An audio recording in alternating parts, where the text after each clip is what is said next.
So you will be leaving in the morning. As I mentioned, Cardiff is kind of losing himself again, and it looks like he's kind of focused on a specific circle that he's working on in the front room. Very focused on that. When you guys start preparing to get ready, you can see that you're all kind of getting your gear together, getting your armor put on after a night of rest, throwing on your studded leather, getting your sword, buckled to your belt, getting prepared for adventure. Woohoo! It's gonna be good. What a bunch of badasses. I was going to say, during this, at some point, can I just pull Malik over and have a private word with him? Sure. What do you want to say? Go to secret time. So, Malik, you know that book that I've been reading? The Gollum one, or? The white one that I just kind of got a couple of days ago? Oh, yes. I've been kind of trying to debate what to do because I don't want to give it up, but I kind of stole it and might have killed a man in the process by accident when stealing it. Oh my gosh.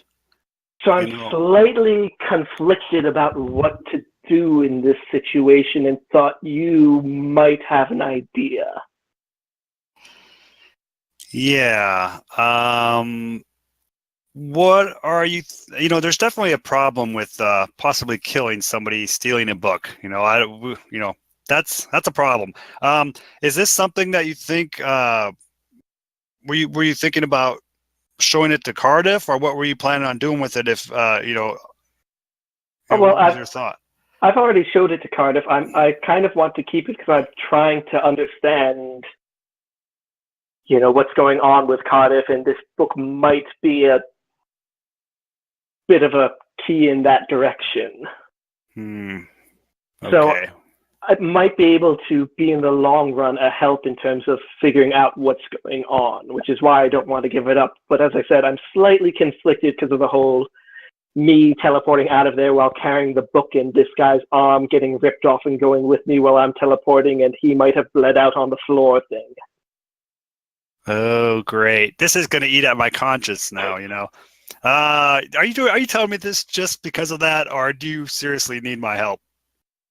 I mean, it's mostly because of that. I was wearing the hat of disguise when I teleported, so I, looked completely different than I do now. So I don't think anyone at the library would know it was me. Sometimes they forget you're a paladin. I think if you were to do something to pay amends, that would be a good start. Find out if the person really died and if their family needs money because their breadwinner is gone, or maybe if the person's still alive, helping them out a little bit. Maybe something like that would be. And you being an adventurer, you come across a lot of money, so maybe that's what I would recommend. But you're going to have to do something, and you're going to have to be the one to live with it. So right. That's what Nermode would want you to do. Would want you to do something to help make it right. Okay, I'll take that into consideration. Thanks, Malik. You are welcome. Because that's what Brian Boitano would do. Zelmor goes back to packing with thoughts on his mind as to what to do. As you guys have your pep talk and are still kind of strapping up, a thud kind of clanged out from the kitchen, and you hear a oh! We run in there. It's Cutler. And it looks like he's trying to cook, and it doesn't look like he's ready to go at all.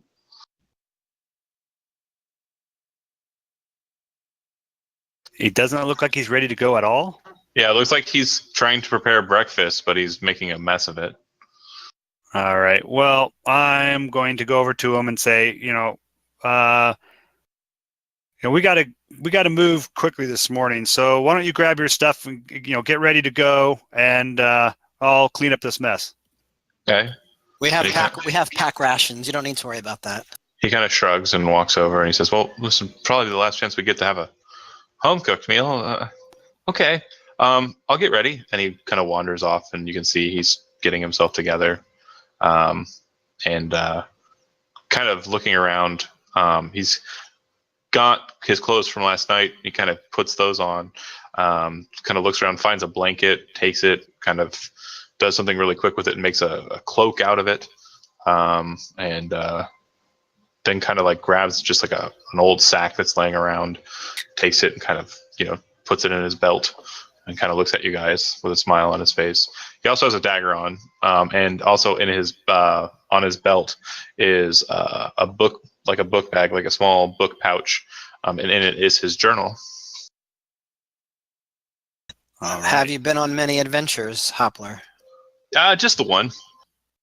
Just the one. Question: do you know how to use a rapier? Huh? A rapier. Like Oh, a sword? Yes. Uh, That's I'm the going answer. to take the mithril rapier that I have and just like hand it to him. Like, this is a loner. Give it back to me, or I will take it off your dead body if that comes to it. dead body. It Dead probably body. won't come to that. Don't worry, you'll be fine. I don't know why I So- said that. Don't worry, you're here for your knowledge. You'll help us out. This is Dead just body. get into a sticky situation. Come on, Zell. Don't worry, we'll take care of you. It'll be What? fine. Walk it back. Why did he say? Why did he say that? He shrugs and kind of like looks at the rapier and kind of puts it on his belt as well, next to the dagger. He looks like he's pretty confident and capable of putting stuff on his belt. That's funny. That's a start. Yeah. All right, guys. So let's ask him to draw us a map to the ruins before we leave. Sure. Yeah. Okay. And I'm gonna go ahead and throw us into the bear. So on his map, basically, the Doodle Doo Dad would put it right about here. Ping! Okay. Super.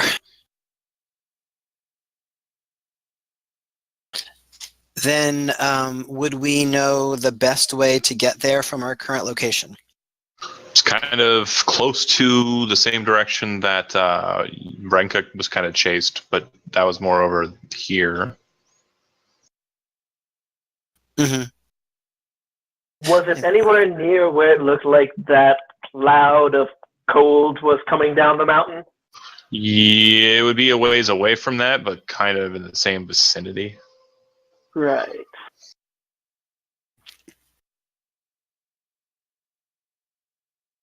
Okay. Definitely within a day's travel on foot. Yeah. Good to know. Good to know. All right. Any questions before you set off? So let's just go over what we're planning to do, right? So we're going to these Vazriel ruins.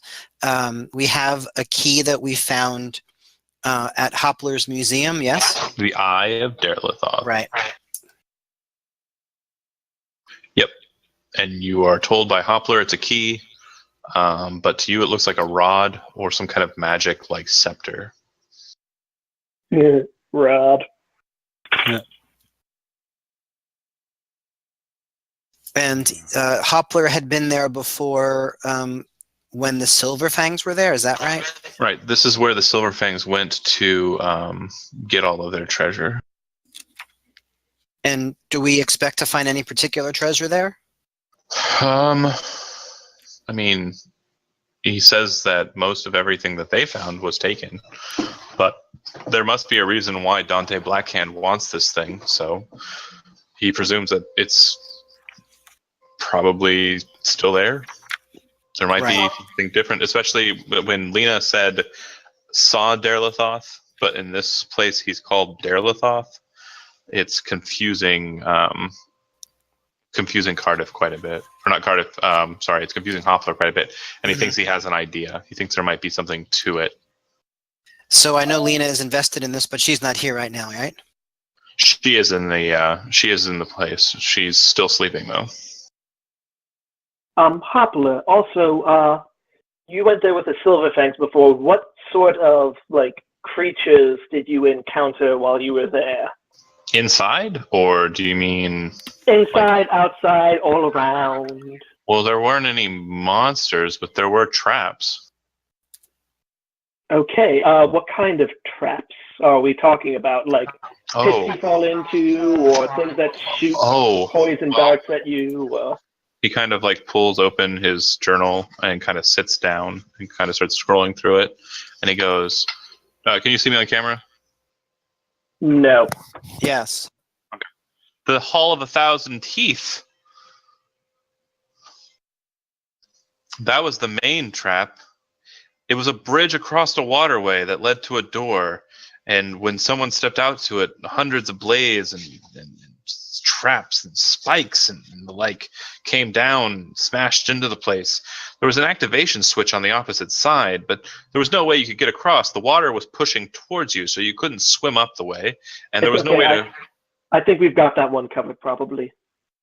Well, the way that the Silverfang solved it is their girl, Gwenvalia, she was quite nimble, and she just did some flips and things and made it across and turned it off. I got that one. Well, does anyone have Mage Hand? I can teleport over there. Oh, the current was really strong. Well, I can just bamf myself or Malik me over there or something. Oh, that might work. It's worth a shot. Worst comes to worst, there's a horrible curse there and we die. Well, yeah, if you died, that would be bad. I'd have to go back home alone. We're not going to die. Let's not start being negative to begin with. Let's get going. Are we going to wake her up? Do we get the sense that she's going to follow us when she wakes up if she finds we're gone? You don't know for sure. She's pretty erratic so far, as you've seen. Tardis, do you have any spells that could keep her in place for a while? He's kind of mumbling to himself, and when you say those words, he kind of snaps and looks seriously at you, and he says, "I'll wash her. Go on your fool's errand." Okay. I've got to find a way to get her back. I've got to get her back. She doesn't belong here. I don't belong here. Maybe. Do I? I don't. And he kind of keeps looking at this circle that he's focusing on, that he keeps doodling into.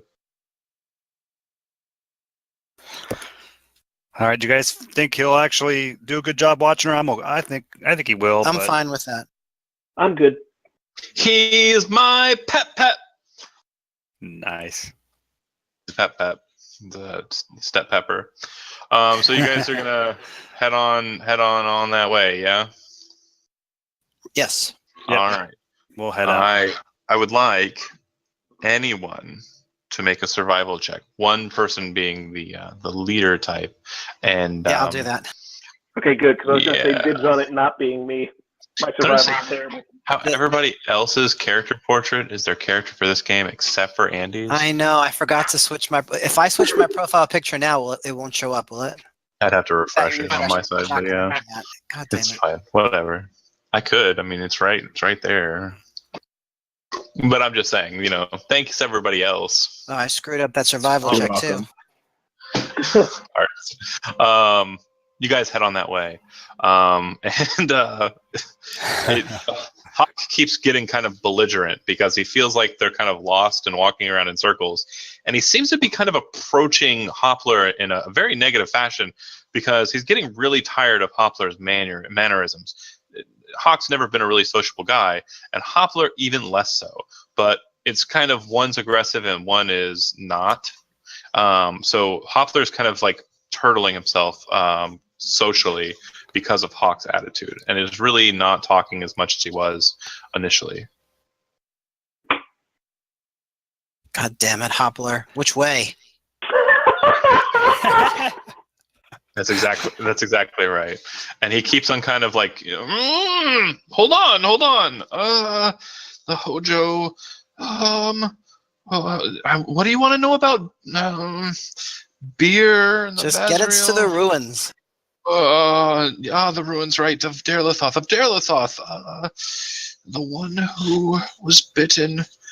Daerlethoth's defeat by Svenin. Coldbeard. How exactly far are we from the city right now? You guys have entered into the forest by this point. Yeah. Can we see any type of what's the word I'm looking for? Like when you look in the distance and you try to see like some sort of a shape of a mountain to head towards. Can we see any landmarks like that? So that is the main goal, but the problem is like you aren't sure if you're going in the right direction. And what I mean by Hawk getting kind of upset is a lot of the things that he's seeing and that are being more familiar are kind of reminding him of you guys' trip back from the Rime Witch. So let's stop. We're in the forest, yeah? Yes. So can we ask Aiden to climb a tree and see if he can get a better vantage point? Yeah, and I was also going to say, could I try to like play some music just to calm the tension? Okay. So you're going to try and calm Hoppler, and then they're asking Aiden if he wants to try and see if he can't see the world around. Sound good? Yep. Works for me. All right. Go ahead and make an athletics check. Can I do acrobatics?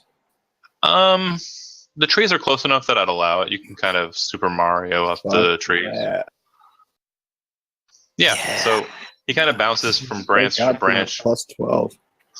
More brachiating than climbing, jumping from point to point, and you kind of make it to the high top of this tree, and you start looking around. The three things that you notice immediately as you kind of get to this vantage point. Number one is there is a huge amount of snow that seems to be kind of dragging a path down the mountains to one direction, which you kind of assume based on the sky and the sun is your west side. But there's this large strip of snow that seems to be coming down from the mountaintops down into the forest, probably a couple miles northwest of where you're standing. Then to your east, you see a clearing, and you see a single mountain that kind of spires up. Like it's very slender compared to normal mountains, and it has like a very like thin point, like a spire. And that's pretty much what you see. Like there's a clearing that's probably maybe a half an hour's walk, but it's a pretty big clearing, possibly with a pond or something to it. You're not sure.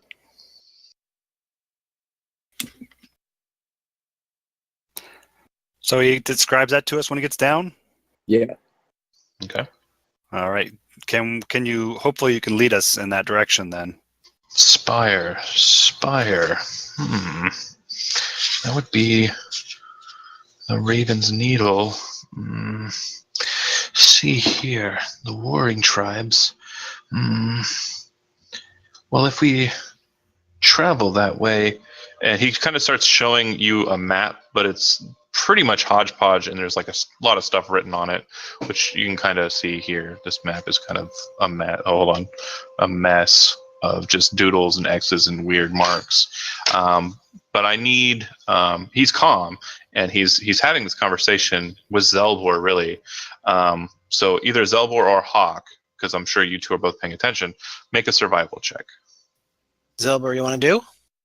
I can give it a shot. Beautiful. You kind of figure out like what he's talking about. This weird Raven's Needle is probably exactly what Aiden described to you as the weird mountain that he saw. And from what you can see, the Daerlethothi, according to his map, the tribe of Daerlethoth, kind of had their combat with Svenin, according to this map, the Svenin tribe, kind of near this point, south of this point.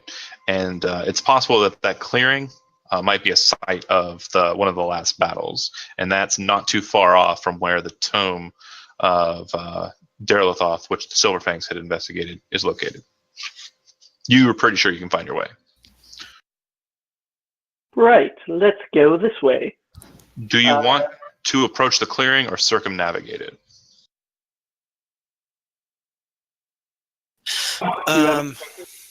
Can we send Aiden forward to investigate? It's entirely up to him.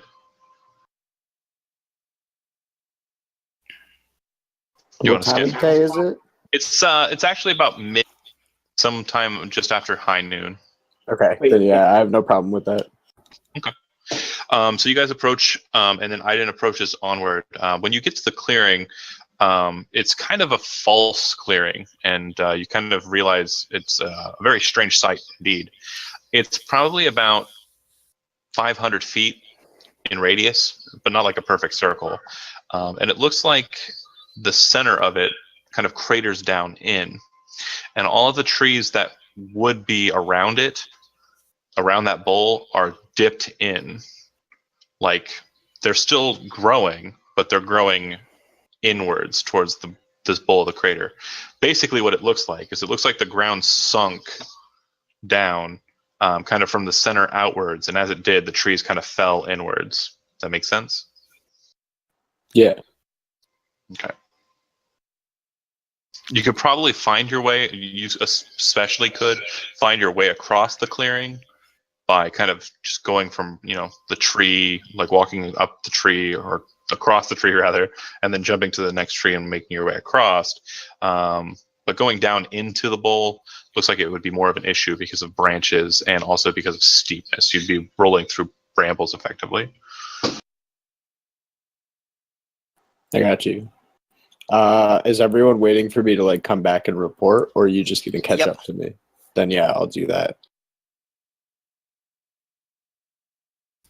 And so you're going to report that you think the better way to do it is to go around?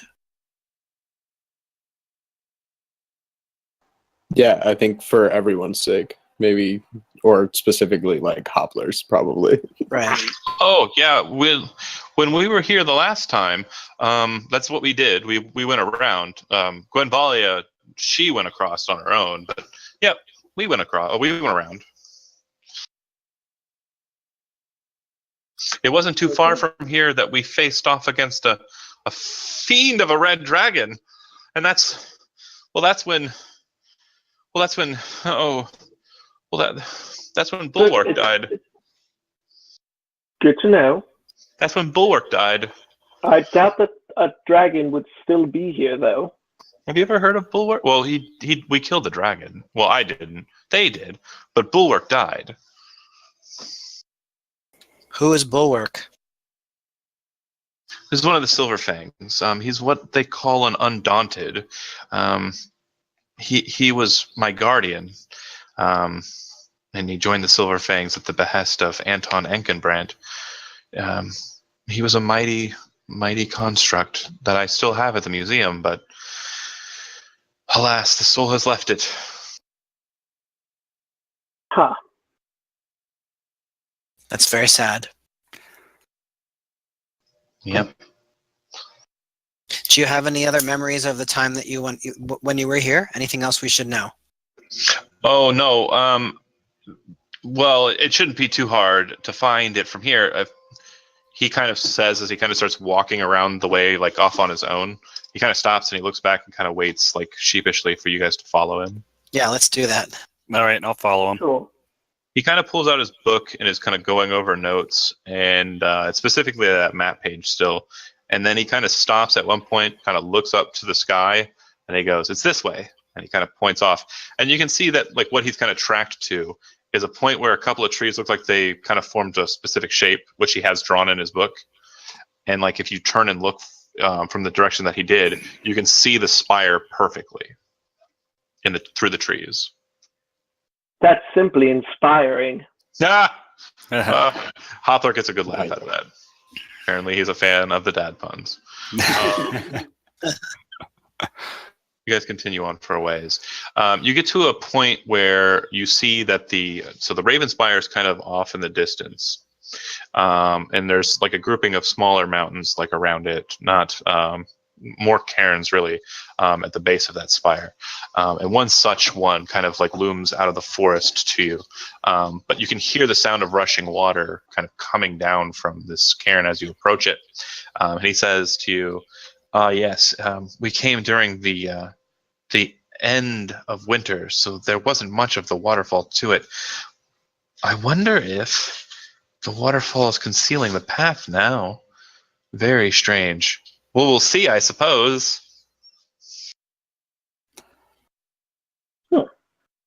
So do we need to go into the waterfall to find this path? You guys would be kind of coming up to a cairn or low mountain, and it seems that there's several waterfalls and streams kind of coming off of it. But one specific one that you see definitely has kind of a darker quality to it. Like there's no stone behind it. Do you get what I'm saying? Yeah. Yeah, and he kind of points to that one. That's where it is. You also notice that there's a single large stone column to the left of that waterfall. It looks like it's just like cylinders of stone stacked on cylinders of stone that were probably built up over time by the past denizens of this place. You would assume that there would be another one on the other side. But as you kind of approach and look through the forest line, you can see that it looks like that one has fallen. So they're actual columns then, constructed columns. Correct. Okay. How high are they? The column that's still standing, it's about 50 feet. Wow, that's a big column. Okay, guys. Is this does it look like it's such a weak waterfall that you could easily walk in and check it out, or should I go in and check it out first to make sure we go the right way? Because, I don't want everybody falling and breaking stuff and getting hurt. I think Malik should go first. As you kind of get close, you see that, Malik, you kind of see that there's a couple things going on here. And just bear with me here. I just want to check something. Sure. Take your time.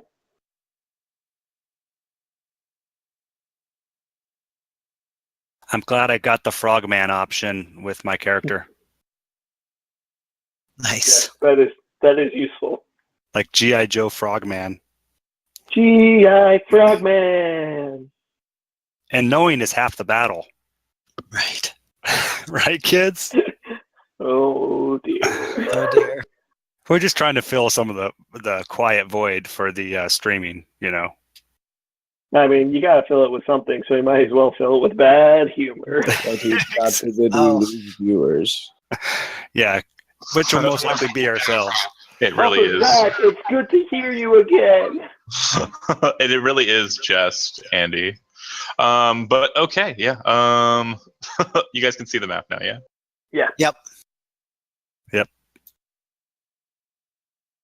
All right, so the pillar on the right side from where you're looking at would actually be the left exiting. It looks like it's kind of halfway knocked over. It looks like a good 20 or so feet of it have kind of fallen off, and only about 20 or 30 feet of the pillar still remain, standing at a kind of almost awkward angle. There's a ring of stones close to where you're at, just on the side of this stream that kind of comes down from the waterway. There does look like there's an entrance on the left and the right of the waterfall. The entrance on the right side of the waterfall appears to be barred off with logs. You would also notice that there seems to be a light kind of coming from the waterfall. There's a light. Shining in frankincense, or I don't even know that song anymore. I'm old. But yeah, there's a light inside the waterfall, and for sure, that is of note. It means that there might be a campfire inside. Okay, guys, I think this looks a little bit more possibly dangerous than just walking through a waterfall. Maybe we should stick together, or maybe even send Aiden first, and then he can kind of like scout ahead, because we as a group aren't very stealthy. Yep. So they're going to hear us coming if there's somebody in there. So I'm thinking maybe send Aiden in this direction here. Do you see that?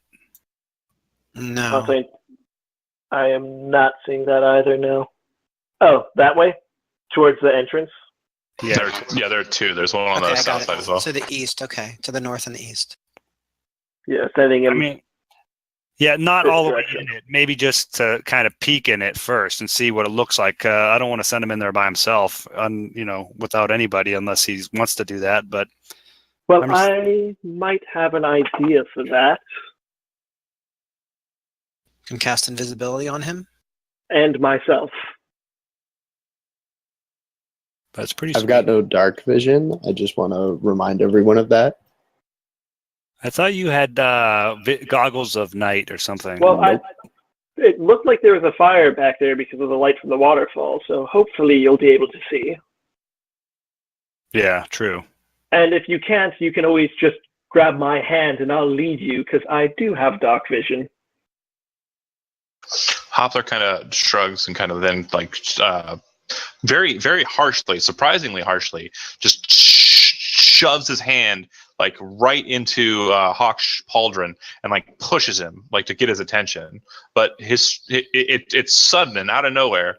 It kind of like clangs a little bit, but not like harshly. It's not super loud.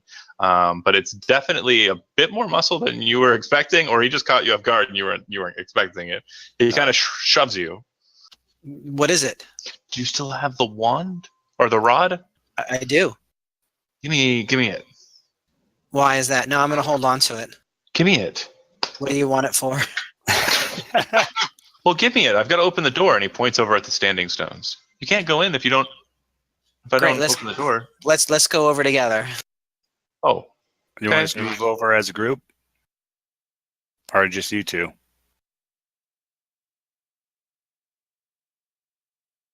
Gosh, guys, we're splitting up the party. We're not. They're not gone yet. I'll move over behind them a little bit. Should Aiden and I check out this side then? No, I think we should stick here. Let them open us up first. Yep. Hopler's a funny man, so make sure we're all on the same page. he kind of starts walking that way, every so often stopping and checking his notes. He kind of is easy to get ahead of, and you see that he's heading towards this standing stone, like ring with weird magic glow to it. Could I insight check Hopler just because Yeah, please do. Yeah, sure. I'm just I want to know Zell is what's not a going trusting on. fella. I am not, and he's pushing all of my wrong buttons right now. I do not know jack squat. Hey, he's great. No problem. Seems He's the legit. best ever. Totally legit. You can see that the page that he seems to be reading up on, it says at the top of the Zodiac. He's just kind of going over it. How did it go? How did it go? Falloon. What? He kind of looks up and looks back to you guys and says, "What month is it?" We All tell right. him the month, whatever month it is. Good one. It's the I'd like last. to say Melbor would not know that. It's the last month of autumn. It's getting into winter, as I mentioned last time. No inspiration for that one. And Terrific. I feel like I can't be blamed for not knowing You know what? that. you know what? You get inspiration because no one else did. There you go, That's how Zach. God plays world. I can't hold it. I can't hold you accountable, and they fucked it up. So you win. Like Melbor cares about months. Anywho, it looks like, okay, one more time. Hawk, are you letting him lead you, or are you going to walk over to what he's going to first? I'm going to let him lead me. All right. So as he kind of enters into the tree line, as do you, neither of you being as perceptive as you should have been, he steps onto a line, and you look down as he does so, and you hear a series of 3 bells chime loudly, and then you see Hopler's foot get wretched, like right off of the ground, up skyward, and he's now about 20 feet above you, hanging upside down, surprisingly still holding on to his journal. I'm going to switch places with him. No, don't do that. You want to use your channel of divinity? Is that what you're saying? Yeah. We can't just cut him down? Well, I thought you said he was flying up, like something threw him up in the air. No, Oh, he got his foot caught in a trap, right? a rope trap. It's a rope trap. It's a rope Oh, trap. okay. In that case, I'm not going to switch places. But I thought he was like 20 feet in the air, and then he was going to fall and break his neck, you know? Okay. All right. The second that happens and he goes up in the air, everybody make a perception check. Yay. First check of the night. Well, for me, I think. Receive the shit out of this. Let's go. Nope. Yeah, 19. All right. Hawk, you notice that there are 5 shadowy figures like in the trees around you, and you hear an elvish voice, which you pretty much zoom into one of them. Everybody else doesn't see the shadowy figures and just hears the voice. It seems to ring out from nowhere.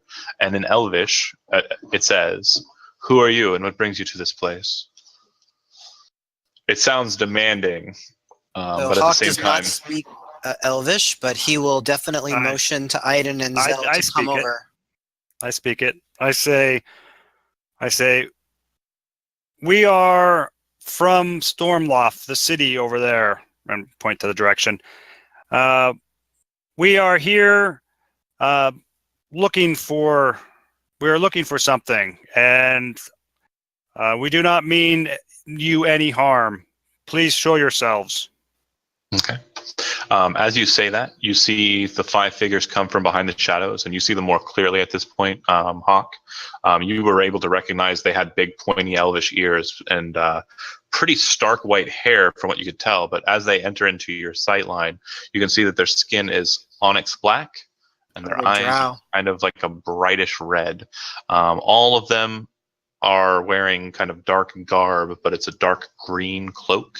And underneath it looks like very fine chain mail. They all have bows, and they are drawn on you, but as they kind of approach, they lower their bows. The one that was speaking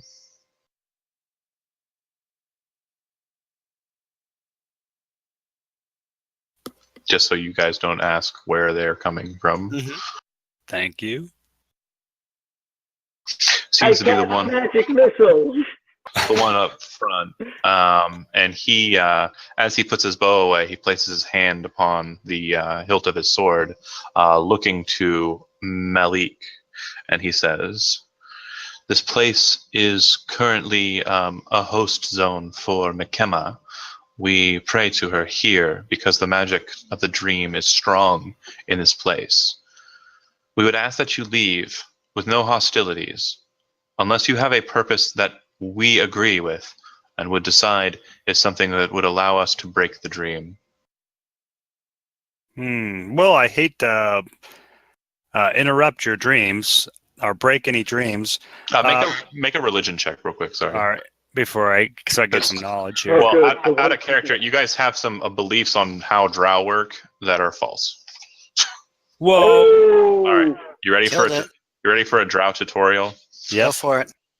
Drow worship a goddess named Makema in the religion of the elves, known as the Fair Gods or the Zaruth and Thalam. Quite a mouthful. Anywho, Makema is the goddess of dreams. She's the sister who slept. She's represented by a spider in most regards, known as the Dream Weaver. Drow are not evil. They are more neutral than anything else, in that elves have very passionate feelings towards how law and order should not be enforced on people. Everyone should be free the way it was during the time of the One Wood.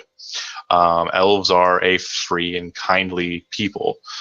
Drow, on the other hand, understand that the only way to true enlightenment, the only way for a mortal to ascend past the mortal plane and even the Feywild is to dream. The dream plane is the truest reality that can be attained, according to the drow. They do this by sleeping and kind of staying close to their matron, their priestess, who is usually known as a conduit, and she is the one who hosts the dream. Drow are very skillful and very cunning and very protective of themselves. They're very territorial. So to some folks, they can be seen as evil, to be certain. But as long as they're treated with kindness, as long as they're treated with etiquette, and they're not kind of stomped upon, their elvish nature of trying to stay away from being bound won't spring into effect. These ones look like typical drow. All right, cool. I think we can handle this, guys. So I look over at Hawk and I say, just let me handle this. I think we can get through. We just want to get into the ruins because we are looking for something. Whisper. Oh, sorry. Was this too loud? because we need to find something. So we don't want to disturb what you're doing. So if we could just go in and get what we need, and then we'll come out and we won't disturb each other. But we're having some issues that we need to look into. So You say go in. The only way in, to our knowledge, is a key. And he kind of gestures over to this pedestal in the center of the ring of stones. Do you have it? yes, we do. He kind of nods his head. And if we made a request of you, then would you honor it if we allowed you this entry? I think it depends what the request is, but if it was, if it was reasonable, I don't see why we wouldn't. Deep below this place, according to our ancient lore, there is an artifice, an old construct of elvish power, a creature known as the Weirding Woman. If you find her, we would request that you do not do harm to her and leave her sanctuary alone. As for the Temple of Daerlethoth, a blight on this world, a construct of human imagination, you can do what you wish with that. Hoffler kind of says, little help? The Hold on, drow- Hopla, we're busy here. the drow very quickly throws his sword out of his sheath, blinding speed, and it kind of snaps to a point on the tree he's standing next to, which you didn't realize actually has the cord to it that goes up to Hoppler's foot. When it hits, Hoppler starts to descend, and one of the drow moves his hand forward very quickly, and Hoppler kind of slows and stops just above the surface that he was about to hit. Okay, thank you. Thank you for freeing our friend. We will do as you wish, and we will not be in your way. Thank you again. Very well. All right, Hawk. And they all kind of go back to the shadows and kind of stand in the trees, except for him. I will allow you to use the key as you planned, and I will lead you through the lair to where the door is. An old shrine, an orcish shrine, unfortunately, is at that point and still lays as it was in the times before. And Hoppler says, "Yeah, about a decade ago. Yeah, I remember it." Hawk motions to Malik and says, ask him about the Hall of 1,000 Teeth. Okay, I ask him in Elvish about it. No, actually in Common. That way he can respond in Common. He doesn't respond in Common because he doesn't seem to understand what you're saying. Okay, well, I'll ask him in Elven. I'll ask him about the Hall of 1,000 Teeth. I've never heard of it. And I kind of explain it kind of the way Hoppler was for us. And does it sound like he's familiar with it when I do that? Hoppler turns and looks back at you and in Elvish says, "It's inside. It sounds like these guys couldn't get in at all." And his accent is really weird in Elvish. It makes your ear go, And the drow definitely kind of has that, hick, kind of yeah. But the drow kind of looks back to you and he says, "He is most likely right, this strange fellow." Hawk kind of looks at you. He says, "You can do it or I can do it." And he kind of points to the pedestal. And you see that it's kind of like a bronze pedestal, kind of just rising up out of the ground like a flower. And in its center point, there appears to be a hole. Hawk takes out the key and gives it to Hoppler. He smiles and takes it, still holding the cloth over it, and then slides the shaft of it into the hole and lets it drop all the way down. Once it descends, it hits. The stone starts glowing multiple different colors, and Hoppler starts looking at his book very carefully. "You said what month it was? What month? It's the last month of Oh, this won't do. This won't do." And he looks to the he looks to the water and he says, "This won't do at all. It doesn't seem to be getting through." What can we do to help? Arcana check to see if I... So it seems to be kind of scintillating colors, but the stone is kind of like the staff itself is kind of slowly rotating inside of the pedestal, and it seems that the point of it, like, is it kind of has like the stone isn't perfectly like spherical. It's kind of got a cut, and the cut kind of has like a point to it. Does that make sense? Yeah. And every time it moves to point at one of the different stones on the outside of the ring, the color changes. But it would seem that it shouldn't be doing that because Hopler's kind of like losing his shit looking at his book. Something's wrong, and it seems that it has something to do with the water. Is the water too high or too low? I don't know. Maybe it's in the way, Hopler says, and he kind of sits down right there, just plops, and like starts looking at his book, and he starts writing too. He pulls out a piece of charcoal and just starts fiercely scribbling in the book. This wasn't like last time. That's okay. That happens sometimes. It was all frozen over before. I remember when we killed those orcs. That goblin. What do you think? Is it the way you described it? Is the staff like spinning as it goes? It's not spinning. It's like slowly rotating. I wonder if we held it for a while, what that would do. I'm not going to do it. I'm going to suggest it, though. What do you think, Azel? Holding that staff or moving it into a different spot, maybe? Is something out of sync? I'm not sure. If I look in the hole, John, what? So the hole's just perfect for the shaft to fit in. So let me try and explain it again. Okay. So think of it like a brass or bronze stem that goes up and then kind of flutes out into a pedestal, like a bird bath. Okay? In the center of said bird bath, there is a hole. That hole goes all the way down through the stem. When he took the scepter, he put the bottom of it down into that hole so that the only thing remaining of the staff that's visible is the top capstone.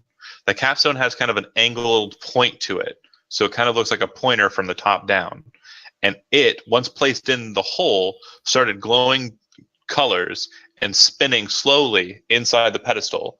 And every time the pointer points at a different stone, the color of the gemstone changes. With that Arcana check as well, you would notice that the color that it's glowing is correspondent to the stone or gemstone of corresponding months. So you very quickly factor that this stone here is representative of Adar, the first month of the year, and this stone here is the last month of the year. Okay. I wonder if you need to put it in with the month, like you place it into the hole And at the month. Hopler looks up at you and he says, "That's exactly right, but it's not staying." Hopler, was there anything in the basin last time besides the staff being in there? No, not at all. But what I'm telling you is last time we put it in, we turned it to the month that it was, and the door from inside of the chamber opened. This time, I'm not the smartest person in the world, but maybe there's something wrong with time since our friend who's a wizard, Cardiff, maybe something's going wrong with time and that's messing this up. Hopper looks at you and he's like, "What?" I don't know. We have interesting friends. He looks genuinely confused. What, that old man? Yes. I don't know. He's not here, so I mean, you mean everything is messed up? And he kind of looks at you confused. I don't The know. sun still rises in the morning. Time may have an issue, which is part of the reason why we're here, correct, guys? Hawk is on the phone. Zach, I'd make a perception check for me.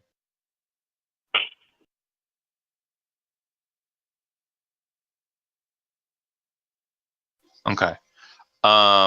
You would notice, and very strangely so, that it's spinning. But the way it's spinning would seem like it's kind of flowing at the same kind of rate and speed as the stream and the water above. It's kind of like a slow descent down to the waterfall, but it seems that the spinning of the stone in the pedestal is matching or mirroring the water's movement. Has Interesting. anyone tried to touch it since it was put in? They've negotiated that, but no one's actually done it.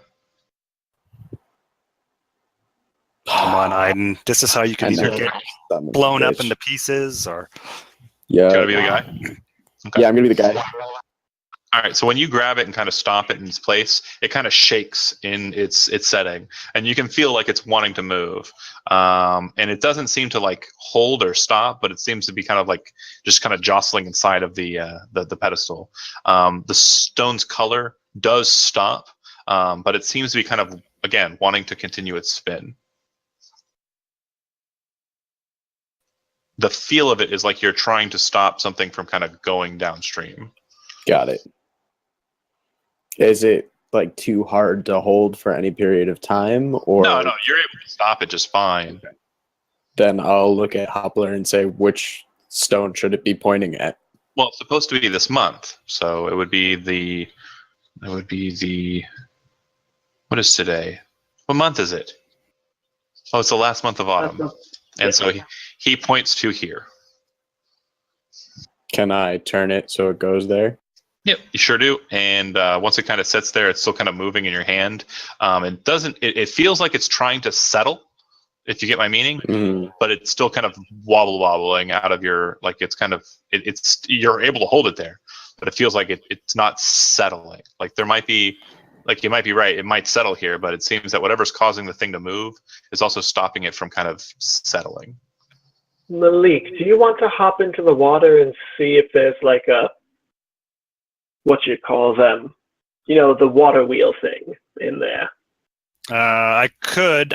What I'm thinking is maybe we just need to point it to a different month. But, if you want me in the water, I don't have to be asked twice. Yeah, just take a look and see. I'm gonna go full fish feet. Okay. That's And are 3 Fs. You're going to the waterfall to go kind of up it? Well, first I'm gonna get in here. I'm gonna look.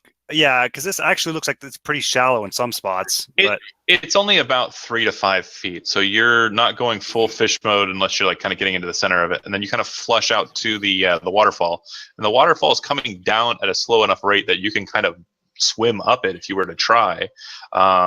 Oh, that sounds like a fish ladder to me. I'm so up that. And have Zora armor, but I'm gonna salmon when I get to the top. It looks like it's probably about a 30-foot climb up the waterfall. But you can also see from this point, and I'm going to go ahead and just remove the barrier here. You can kind of see into it as well. It looks like there is a fire pit and a number of bedrolls out on the outside. There's one bedroll that's white, and kind of like sitting in it is a black-skinned woman with white hair and white garments. And it appears that she's wearing kind of a crown on her head as well. The crown appears to be made out of black iron. And it seems to be kind of writhing. The iron seems to be moving on her head. Wow, that's a sweet slumber party. Right? That's exactly right. I want to go to there. Okay, luckily you guys don't see any of that. I do though. But I'm gonna see if I can get up this waterfall. I don't know why. I don't think this is gonna help us. But well, make a perception check before you bolt up, and then we'll make an athletics check for the swim up. This is getting good. All right, perception. Let's perceive some stuff here. Oh gosh. I'm gonna give you advantage because of what we've talked about. But from what you can see, the wall behind the Iron Crown girl, the wall directly behind her, there appears to be a marking on it. That's kind of like a circular marking in the stone, and there are 12 points around the outside of that circle, and in the center of that point is a small fist-sized hole that seems to go straight through the stone. Oh, okay. So that looks like that could also be a spot where you put in the staff, right? I gave you that with perception, but I'm not going to give you much more than that. Yeah. Okay. Then I will come, instead of going up, I'm just going to go back down and swim over to the guys, come out of the water. Yeah. Turn into this is going to look very Baywatch it. Baywatch, where it's like I'm coming out of the water and then I turn to get my feet back and it's like My gosh, Stratton. David Hassel mermaid. Hasselmaid. So, anyways, so then I come up and I say, I didn't see anything down there that looked like it would help. However, and I'm going to move over to this guy very nicely and not in a non-threatening manner. I don't think I caught your name. My name is Malik, and I'm a trackless. And like I said, these are my friends here. What we need to do is get into this place, which you already agreed would be all right. However, I think maybe if we use the staff in, in that little place where you guys are having your slumber party, maybe then it'll open up. Otherwise, it doesn't seem to be working right now. I don't know if something's interfering with it or, but like I said, I don't want to interfere. So maybe if we could just, one of us go in there with you and try to do that quietly and see if this will open it up. Will that work? My name is Lamara Nala Imshalan. I unfortunately cannot allow you to go into where you described because the lady is at rest. I apologize. This is going back on the negotiations that we had. The key is here. For whatever reason, it is not working. And Hopler looks up and says, I know in Elvish. I don't understand it either. It's like something's blocking the signal. I don't get it. What could we... I mean, I don't know if you guys would agree to this, but what if we gave him the staff and asked him to try it in there? Because getting this open is what's important to us. Now, of course, you'd have to bring us the staff back, but I'm willing to try it if these guys are. This gesture symbolizes a very strong amount of trust and a very natural desire to get what you want. I am able to understand you in this, right? And for that, I will agree to your terms. I will take this scepter and try it where you say, and I, of course, will return it back to you, as you have been kind thus far. He looks to the human, Hopler, who kind of shrugs, pulls the cloak that he had wrapped around it up, pulls the staff out by the cap, and kind of wraps it very quickly without touching it, and kind of hands it to the drow. You got to be careful not to touch it. It's very deadly. And the drow says in Elvish, not as bad as your accent. And he kind of walks away from him. Burn. Walks away from him and heads inside. Drow burns, man. And Hopler kind of looks over at you and says, what did he mean by that? You don't have very good Elvish. I guess you probably haven't spoken with elves very much. I used to a lot when I was back, where I came from. But now it's just a kind of a treat to get to speak with them. The only reason I learned the language is because it's sometimes utilized in the Vazriel script. Well, it's true. Really not terribly important to me, but it's rude. I can write it really well, and he kind of shows you some really stunning examples of his calligraphy. Yeah, nice. He can write it really well. And then the guy comes back out and hands the scepter back to Hopler. He says, it did not work. I did investigate the hole that you mentioned. It does seem to go all the way through the stone, and it points directly at the statue behind, the orc one. And Hopler says, of course it does. Once you set the stone in there, it's supposed to send a light into that chamber and cause the stone to open. Oh. But something's causing it not to work, he says as he shoves the scepter back into the hole. Is there any type of a darkness in that dream room they have going on? No, but when you kind of look that way, you notice that there's a waterfall blocking off your sight to it from here. Yeah. Oh, I see. We can only do this when the waterfall is dammed up. Like when you came here last time, was it all frozen up or something? Well, yeah. Oh, that makes perfect sense. And then he kind of looks at the waterfall and he says, but how do you get rid of a waterfall? And he kind of just flops back down and starts looking at his book. Are there any very big rocks or anything up above it? You gonna swim up there and check?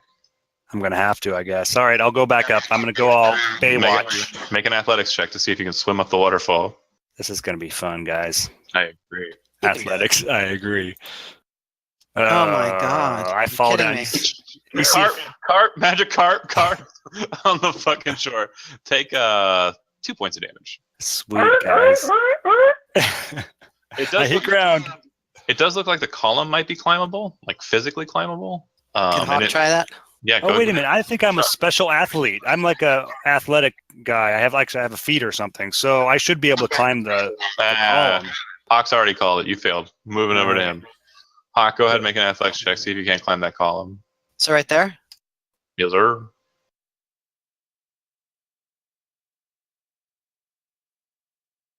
Oh, yeah. It takes you quite a while to get up there, but you manage. And you kind of get to the top, kind of wibble wobbling. It does seem that, like, because of the height of this column and the narrowness of it, it's pretty precarious with your weight set atop it. Make an acrobatics check. Okay. Perfect. You manage to kind of catch yourself and set yourself right, and it kind of stops the wobbling of the column. You do look across at the mountain where the water is descending down, and you see a kind of pointed stone that you could probably break apart at the base and push over to kind of stop the waterfall. It would definitely be a temporary fix. It might send the stone down into the base of the waterfall, but it would definitely, because the water's not rushing like really fast, it would definitely stop it for a time. Yeah, let's do that. All right. Go ahead and just make me a strength check. No, just strength regular. So no saving throw or anything. Just click the strength. Okay. Nice. You hop over there, and you kind of, if you have a dagger, you kind of use it to the point of it being ruined to kind of chip away. I at have the a stone. warhammer. Would that work? That would be better. You use that warhammer, and again, if you have a piton or a dagger, to kind of break apart the base of the stone where you want it to kind of fall to, then you push against it, and it begins to kind of keel over. As that's happening, no communication from him down to you guys. What are you doing? So as the stone is falling over? Yeah, I'm asking them what they're preparing to do, if they have any ideas of what they're going to do once. I see. So I can't. So you're asking them, not Hawk. Got it. Hey, Yeah, guys, you didn't say. No idea what's going on, so he's just got it standing there. We got to put that back in. We got to set it up in the right spot now and see if it'll work now. So I asked Aiden to put it in the right spot. Okay. The water stops flowing, and you see that it stops spinning. Which month do you set it to? The one end of autumn, right? Correct. So when you set it to the end of autumn, you hear a loud crushing sound. Like it sounds like stone grating against stone coming from the other chamber. Lamara, kind of looks over in that direction with a confused look on his face and kind of a nervous look on his face. But the sound very quickly ends. And Hoppler goes, great, and he grabs the thing out of Aiden's hand after he sets it, grabs the head of it without wrapping it, and pulls it out and holds it in his hand. We got it. What does it do to him? Nothing. Oh. Well, so it opened, huh? Yep. And he kind of looks to you guys and says, we got to move. Let's get in there. All right, we go. We go. Wait, so he's got the key in his hand? He's holding it, yep. Hawk would say, why isn't the key wrapped up? And you're up above, yelling down. I would climb Why down. isn't the key wrapped up? And they start to move towards the door, and you come down. And he kind of looks to you and says, because it no longer needs to be. It's magic, Hawk. Just go with it. Okay. He kind of tosses it to you. The magic's been used. Do you catch it, or just like, no, shit?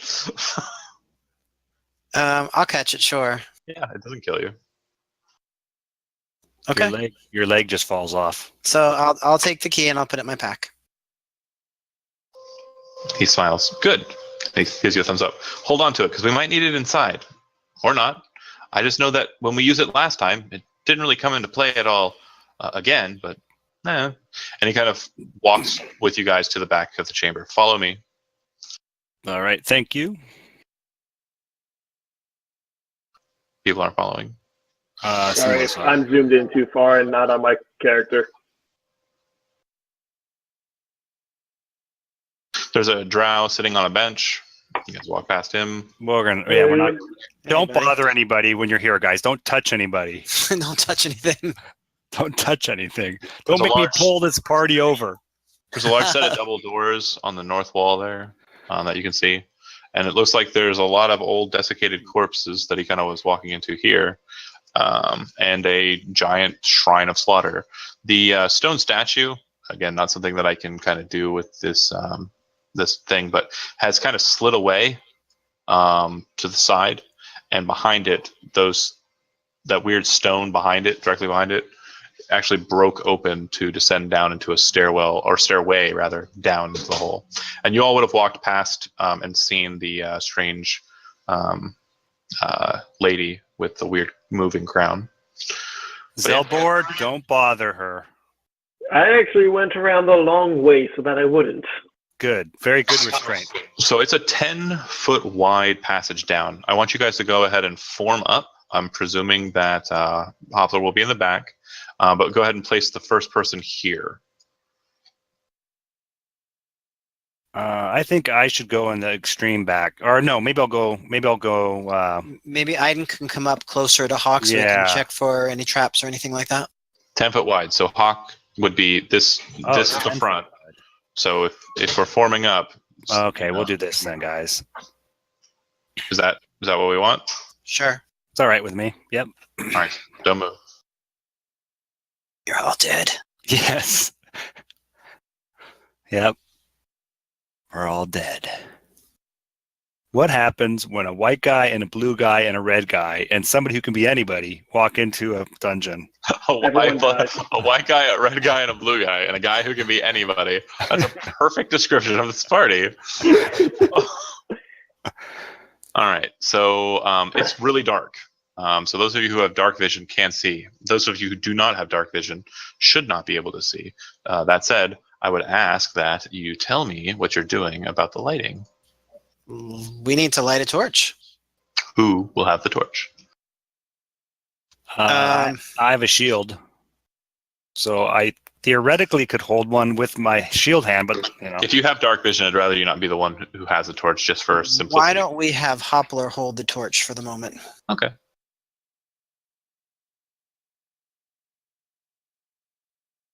Can I hold one? Can I light one for myself too? Yeah. I'd feel a little bit better being like that. There was only one person who happened to be the weakest. You're the guy who has dark vision, so no, I don't. I don't have dark vision. You don't. Yeah, I'm that's the right. only That's one right. in the story that has dark vision. That's right. And you don't. Nobody has light. Can't cast light. Nope. Okay. So we have torches. If I was an Asimar, I could, but I'm a tiefling. So you see that there are two statues and a bridge, and you can see that there is water flowing underneath the bridge, but it's not flowing from like this direction to that direction. Can you see that okay? This direction to that direction, or this direction to that direction. No, it's flowing straight this way underneath the bridge. If you were to try to jump in the water and swim upstream, it would seem that it would push you very, very hastily back towards this wall.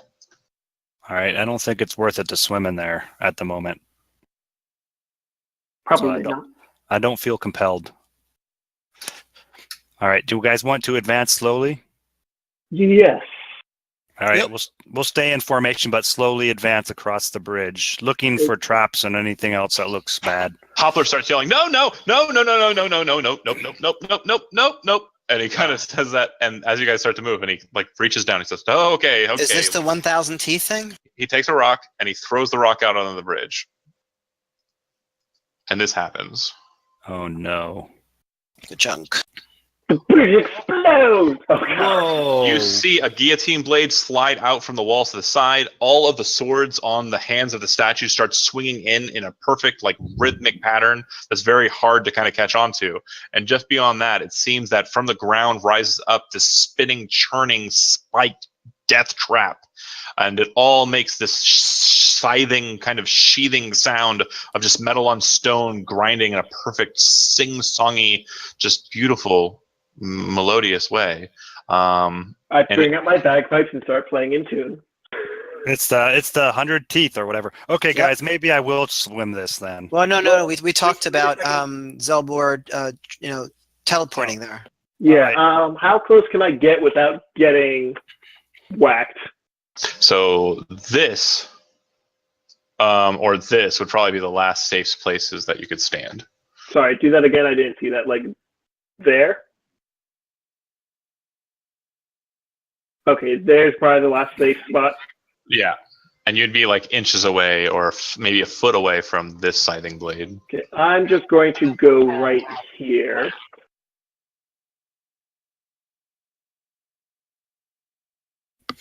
Huh. Hopler, how far across was this bridge?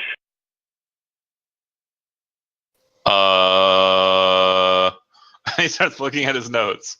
1,000. Looks like I'm swimming, guys. 1,000 miling. That would be 100 feet. It's 100 feet across. Oh, I remember. And he kind of looks over at you and he says, you, and he points at at Hawk. He says, you, give him the thing. You know, the thing. Give him the thing. The key. Yeah, are you going across? I was thinking about it. You're sure it's 100 Wait, how will long? the key help him? So the mechanism on the other side, there's a trick to it. What did Gwen say? Oh, there are 8 slots.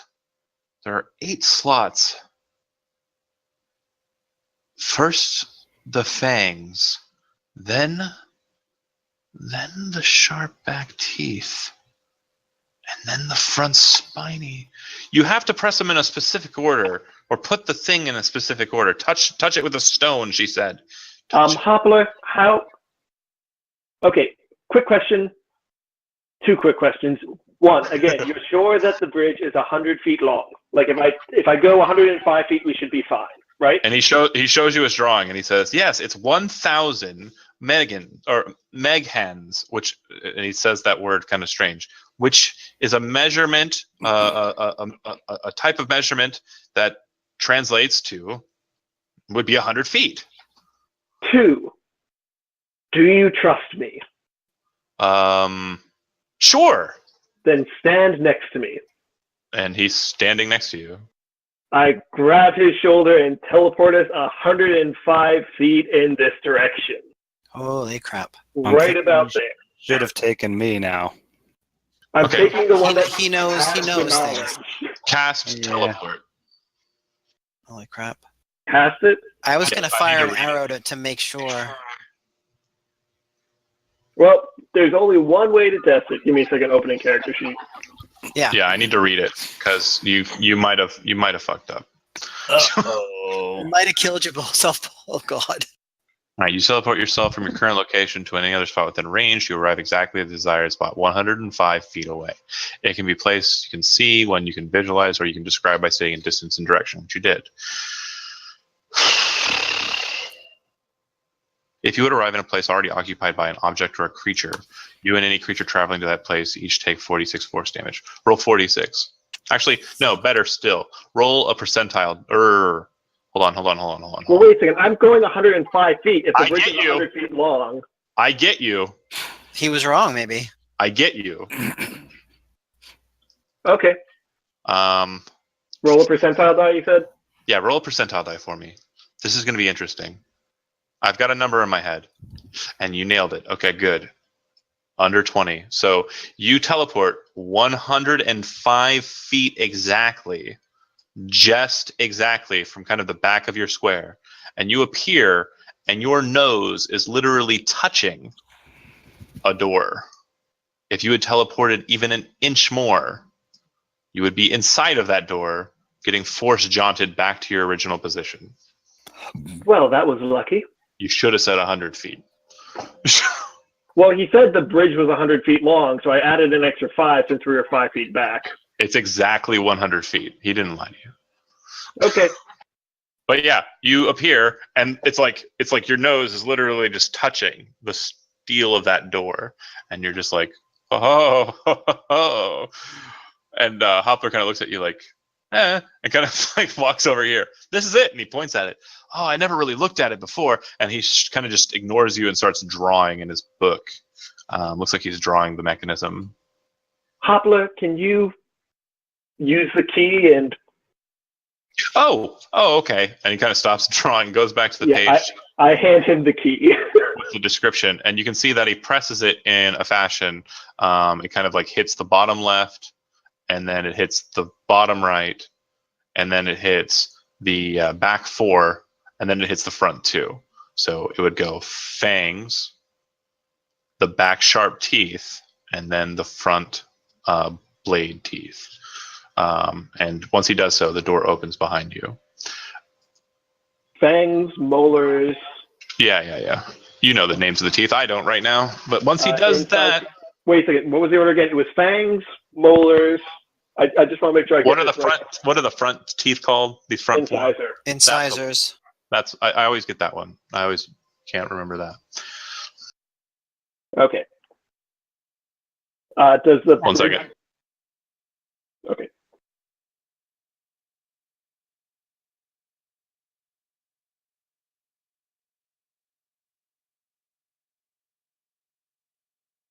I'm having a hard time grabbing everything. Hold on. That's fine. So, Hawk. Yeah. Does your armor ever chafe? I use powder. You do. Okay, but I need something that's a little bit more like lotion or something. You know, because of my moist skin. Right. Interesting. Now my wife walks by and says, "What the hell are you guys playing?" Yeah, really. I'm just like wasting time, Renee. Yeah. Medieval world troubles. Yeah. Killing time while the tiefling nearly kills himself. Right. Maybe you shouldn't use that brand anymore. That talcum can be dangerous, I heard. Is everything gone? It's looking pretty gone, but I can't totally see everything. It looks like... There's one dark spot in the... Okay, yeah, it's gone. Okay, great. Ooh. Nice. So you should be able to cross just fine. And There we goes do. one of my 4th level spells. Nice. Yep, we'll do that. Come on, Aiden. Let's head out. Aiden, make me a perception check just for the fun of it. Oh, no. Go There's ahead. a button on that side of the bridge all along. Wasn't there? Yeah, probably. And he's like, "You idiots." He'll push it when we're halfway across and Okay. jumps up. You don't know how, and you're probably not sure you could figure out how the mechanism works, but you're pretty sure, like 100% sure, that all of these trap mechanisms are powered by the water that's flowing underneath. Ooh. Okay. Do we get the sense that it's going to reset and we're going to have to do it again on the way back? You're pretty sure that since Hoppler said that he dealt with it when he went here the first time, it resets. Okay. Granted, we're on the right side and we have the key. All right. Hoppler kind of walks in and kind of looks around, and he says, "Yep, this is the sacrificial pit. This is where they would throw the gifts to Daerlethoth down into the deep well below. And then we went that way," and he kind of points to the left. And there was a bridge down, but it looks like it's been broken away. And he kind of looks at it. Very strange. If there was another path that way, we never went down that one because we found what we were looking for in that first one. Were there any traps? Oh, so it seems that beyond when we went where we went, we traveled through, and there was a Hall of Thousand Teeth. We went over the sacrificial pit into the Hall of Fangs, and in the Hall of Fangs, we didn't understand it. It was very strange. It's a very large room, just covered with swords.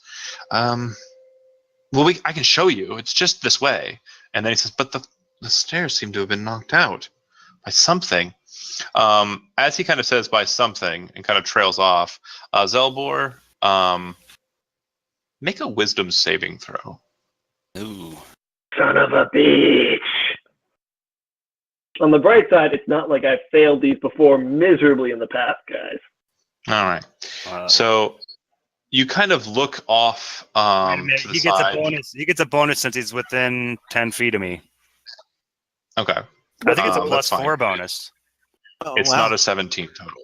So he's still failing. You're right. It was closer though. True. I will concur with that. You Yeah. almost saved him. Zelbar, you're kind of staring off blankly. Everybody's seeing you kind of stare off blankly, but what you see is everything goes black, and you seem to be standing on water, but the entire world around you is black. I've described this scenario before. Aiden was in a very similar situation. And it's very cold and just quiet in this place that you've entered into, this mind space. Why do you keep picking on me? Because I've never left you. I've been with you the whole time. What? The voice sounds familiar and strange, and as you kind of hear it, you kind of start feeling these strange, very odd feelings. You remember all of these memories of you questing inside of the Dwarven city and defeating this aboleth, destroying it, and killing it. But you don't remember it, really. Oh, There no. are memories, but you don't remember it. Do you get what I'm saying? I'm just sitting there muttering, dear damn gosh, Cardiff, what if you bloody... You see a woman kind of appear before you, or she was standing there the whole time. You're not sure. She's got onyx skin.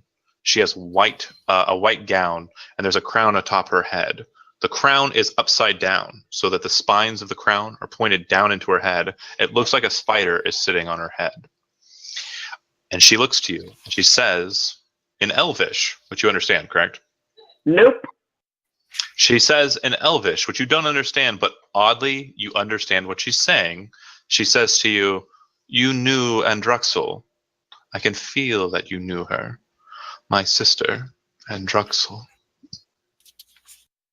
Yes, I did. I am Puexel. It would seem that you have brought an interloper into this place. Deep inside of you, it lingers. It's done so for some time. It is within you. And you can feel her like touching you, but she hasn't moved to touch you. But then you kind of like have this weird flash or blink of your eyes, and she's standing right before you, intimately close, and her hands pressed on your stomach.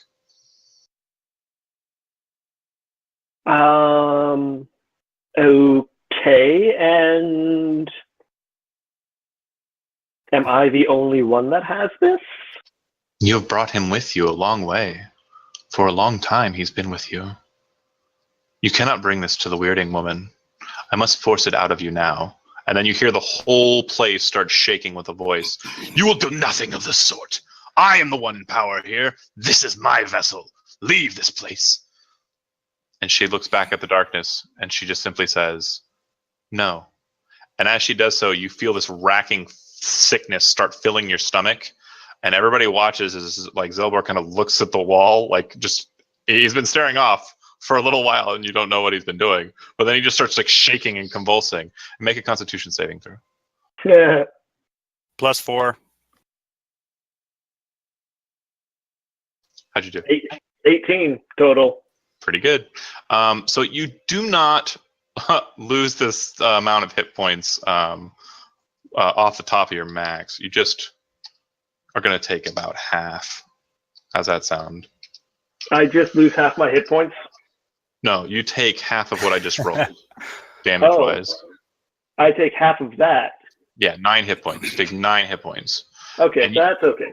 You start throwing up.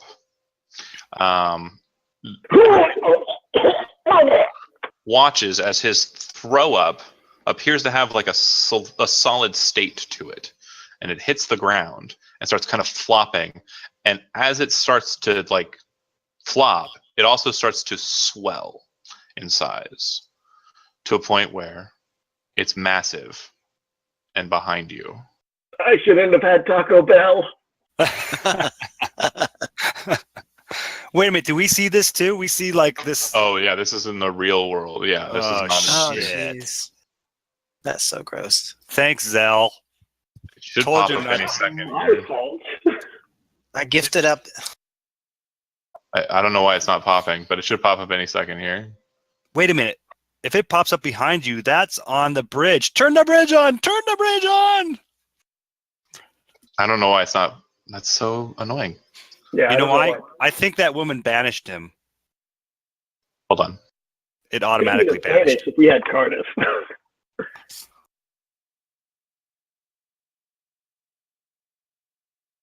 Hey, Hog, Yeah. you ready for this? I don't know. You all ready for this now? Right.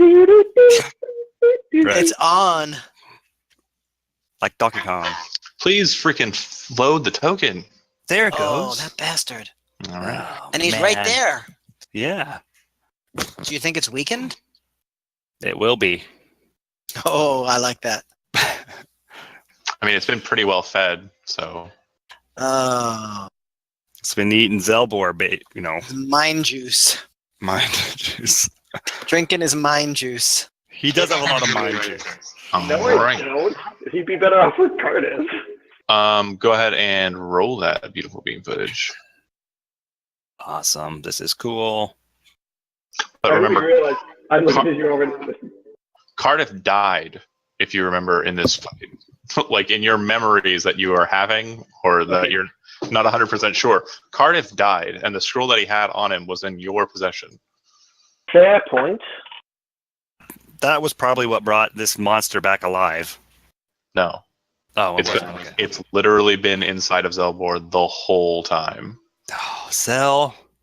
Hey, again, not my fault. You should Blame excuse. that thing. You should excuse yourself before you fart up monsters. Fought him up. What is this? Do you think this is a Marx Brothers routine? They're really funny. Exactly. All right. So Who am I missing? Aiden? Oh yeah, it looks like he didn't roll yet.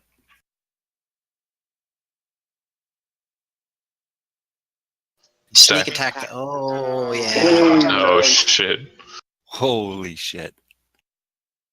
Well, I think pretty much everybody's ahead of it, so good deal. I leave that to you. So, Aiden, this huge, nasty fish monster appears behind you. You've seen it before. It's seen you before. Yeah.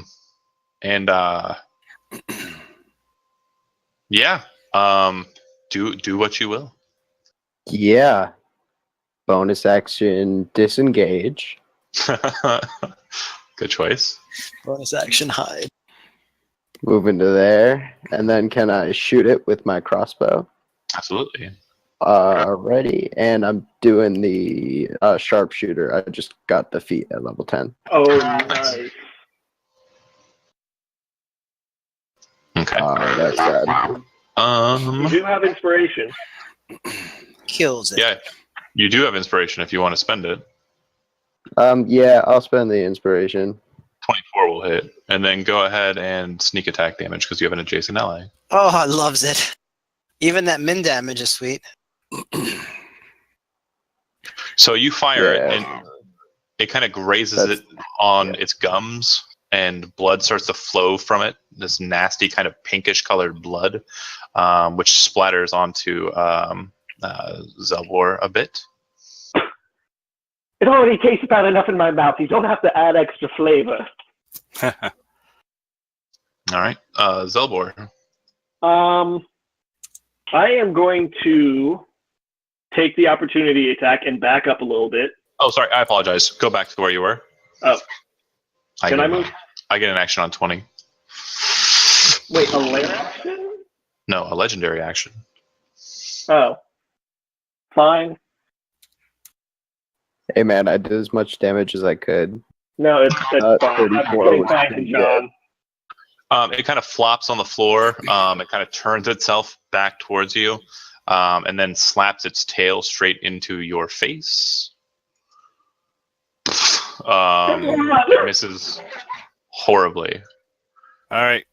Now you can go. Can I swap places with them when that happens? It doesn't make. He has to take damage when. Yeah, I for have that, to right? take damage for that. Oh, he didn't take any damage. All right. Yeah, I fumbled, bro. So can I try to move back now? And take the opportunity attack that he's going to hit on me? Yeah. Okay. I'm going to move back to where Aiden is. All right. So take 13 damage and a con saving throw, please. Malik. Oh, I can. Swap. Well, I can swap with you, then you'll be right behind me, pretty much. That's fine. But then you can continue your move, I guess. And Mel, make a Constitution saving throw since you're the Constitution saving. Probably gonna have a better con save than I will. So. person hit. Oh, you just jinxed me, man. No. Nope. Nailed it. That'll work. Get rid of those 20s quick. So yeah, you just take 13 bludgeoning damage. Okay, I'm still going to move back to that same. Well, yeah, I'm moving back to that same spot. Come on, mouse, work with me. And then, John, I am so happy about this right now because I am going to use one of my favorite spells. And I am going to conjure Big B's hand! Nice. He is not. He's Wow. speaking. And I am going to try to grapple him with Big B's hand. So I think that's grasping. How big is it?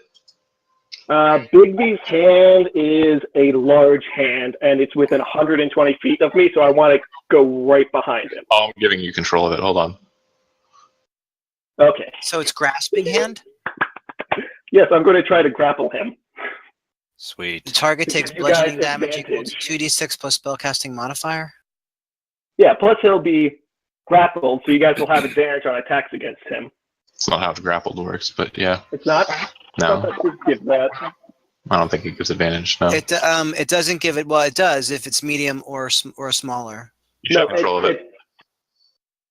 Roll it. You have control of the hand. Oh, You can move it. Like you're about Okay, to snap sweet. that finger. I could have used the squeezing hand, which would have been more appropriate, but it looks a little funnier when it's trying Yeah. to. Okay, and then I actually did put together on my sheet grasping hand. So You're I gonna give it a believe pinch. it Yeah, is just a grab it by its tentacliness. Give it a purple nurple. Fucking hell. 10 damage. All right. yeah, Purple and nurple. he is grappled now. So what does that mean in terms of Well, attack? actually, he has to make a strength save to see if he's grappled or not. Oh, okay. I believe, because rules of grappling. Got I'm pretty strong. free. Oh boy. I'm doing rolling out to you guys. That's not the way this game works. I'm gonna hide my rolls so I That's can up flub to the you. shit out of these. Oh, the DM, bitch. You see I'm rolling hot, though. You see I'm rolling hot. You're rolling double- well. Anything else you want to do? I am going to Hawk. He's a man with a big sword. Hawk Inspiration. and Inspiration Hawk. Okay. And then Mel. That's moves, attack, or action and bonus action. All right. I am going to try to do some hurting on this thing. I am going to, since I'm already next to him, I'm going to try to smite him, and then I'm going to attack him again because I can. I think I can only smite once in a round, though, right? You can smite any number of times so long as it's the attack you're using smite from your. I don't think.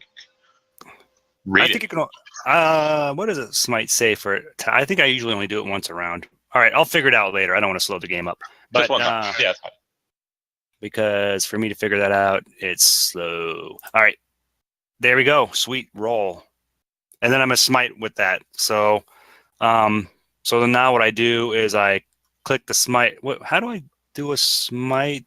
You can just roll 2d8 if you're doing a first level spell. Well, I'm gonna use a third level, so that'll be like what? First level 40 spell slot. 48. Be 2d8. And you said third level? Yeah, I'm gonna use a third level spell slot because I can. It'd be 5d8. 5d8. That's all the d8s. It'd be 2, All the 3, D8s. 4. That's why I'm gonna do 5d8. Oh, it's 4d8, right? 48, sorry. 4d8. All right. That's pretty sweet. I'll take it. So Oh, I'm that I'm is- trying to kill this guy. I'm like, I killed you once. I'm Well gonna kill done. you again. Well done. That's awesome. All right, follow Bro. this up, and then I Those get are another D- attack. You rolled 4d20. Real What? quick. Oh, not right, how sweet. that works. Sorry. Do me I a didn't favor. mean to Go do to that your fast. character sheet. In the bottom right corner, there's a list of the abilities that you have. Do you see that? Yeah. If you click on Divine Smite, it's going to give you a prompt. To ask me what level. And then you can just put third level and then hit OK, and it'll do it for you. So Where go ahead and try where'd that. Where'd you say that? Oh, Divine Smite. No, that's Yeah. Divine Sense. I saw the wrong one. It's Here we down. go. It's down a little further from there, and it also found it. says it doesn't say there's any limitation to the number of times you can do it per turn. Okay. Boop, boop, boop. There you go. Same amount. Yeah. Well played. Alrighty. Thank you. Sorry about that, guys. fine. So now I can attack him one more time though. Yeah, and if you want to smite on that as well, you can. All right, maybe I'll do that then. You know what? I think I accidentally closed my stupid character sheet, so now I have to reopen it. Oh my gosh! Hey, listeners, don't do this. Don't be the guy. Don't be the old guy who screws everything up. Not the oldest. I know, true, but I screw things up more than you do. It's true. That is true. That's big time. That's true. all right, Kevin. No worries. I say that with the most amount of love I can give you. That's right. Most all right. love. I deserve it. So, all right, let's see. Boom. Let's hopefully that works. For Yep. a roll. And then if you want to smite, you can smite at this point as well. I'm gonna use a level 2 smite, and so then I'll go. See, now I know how to do this. See, you guys are teaching me everything. You better not kill me because now I know what I'm doing. Right? That's the problem. And you die. Nice. Beautiful. Holy shit! What? How did it get That is 23? Sweet damn. You got 2 8s and a 7. Holy That is shit! nice. It's a That lot. is the best roll ever. Well, almost. All right, pretty sweet, guys. All right, I'm trying to like totally mess this thing up. Like I'm like, all right, I killed you once. You're gonna have to die again. Yeah, all right, Hawk. Yeah, Hawk's gonna step in and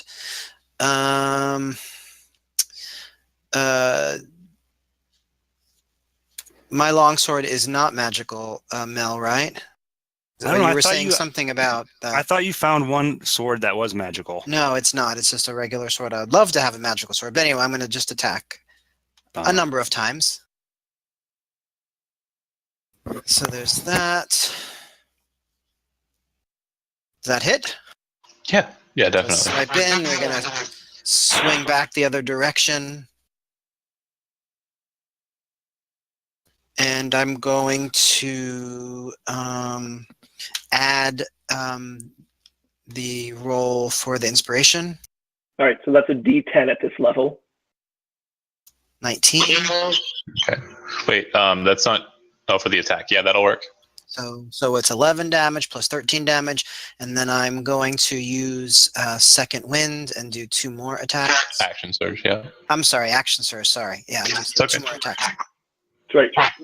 You fuck that guy up. I'll just keep him still. And there's that. Hit. And then finally, I'm going to try to stab him in the face. Go for it. I'm going to stab that. Okay. So you want to know the fun of it? Hold on a second, guys. Hold on. Stabbing that shit in the face. This has all been an illusion, Michael. Okay. Probably. So you've done a total of 134 damage to it. Do me a favor and go look up Aboleth. Okay, thanks. Holy shit. Go look up Aboleth. Okay, hold on. I'm getting my book. I'm pulling it out. And then realize what you've done. Did we one-shot this thing? We chatted it. You fucking chatted it. You're kidding me?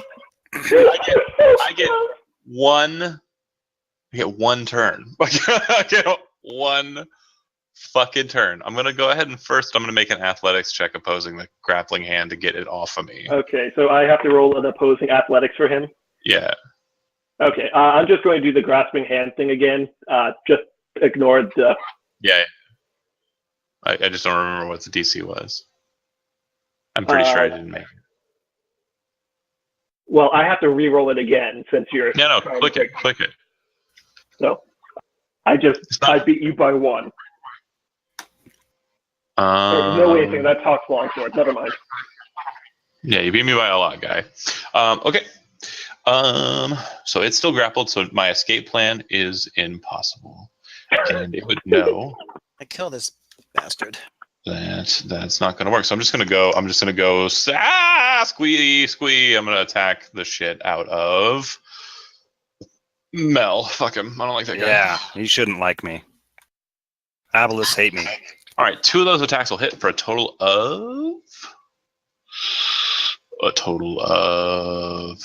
33 hit points. All right, sweet.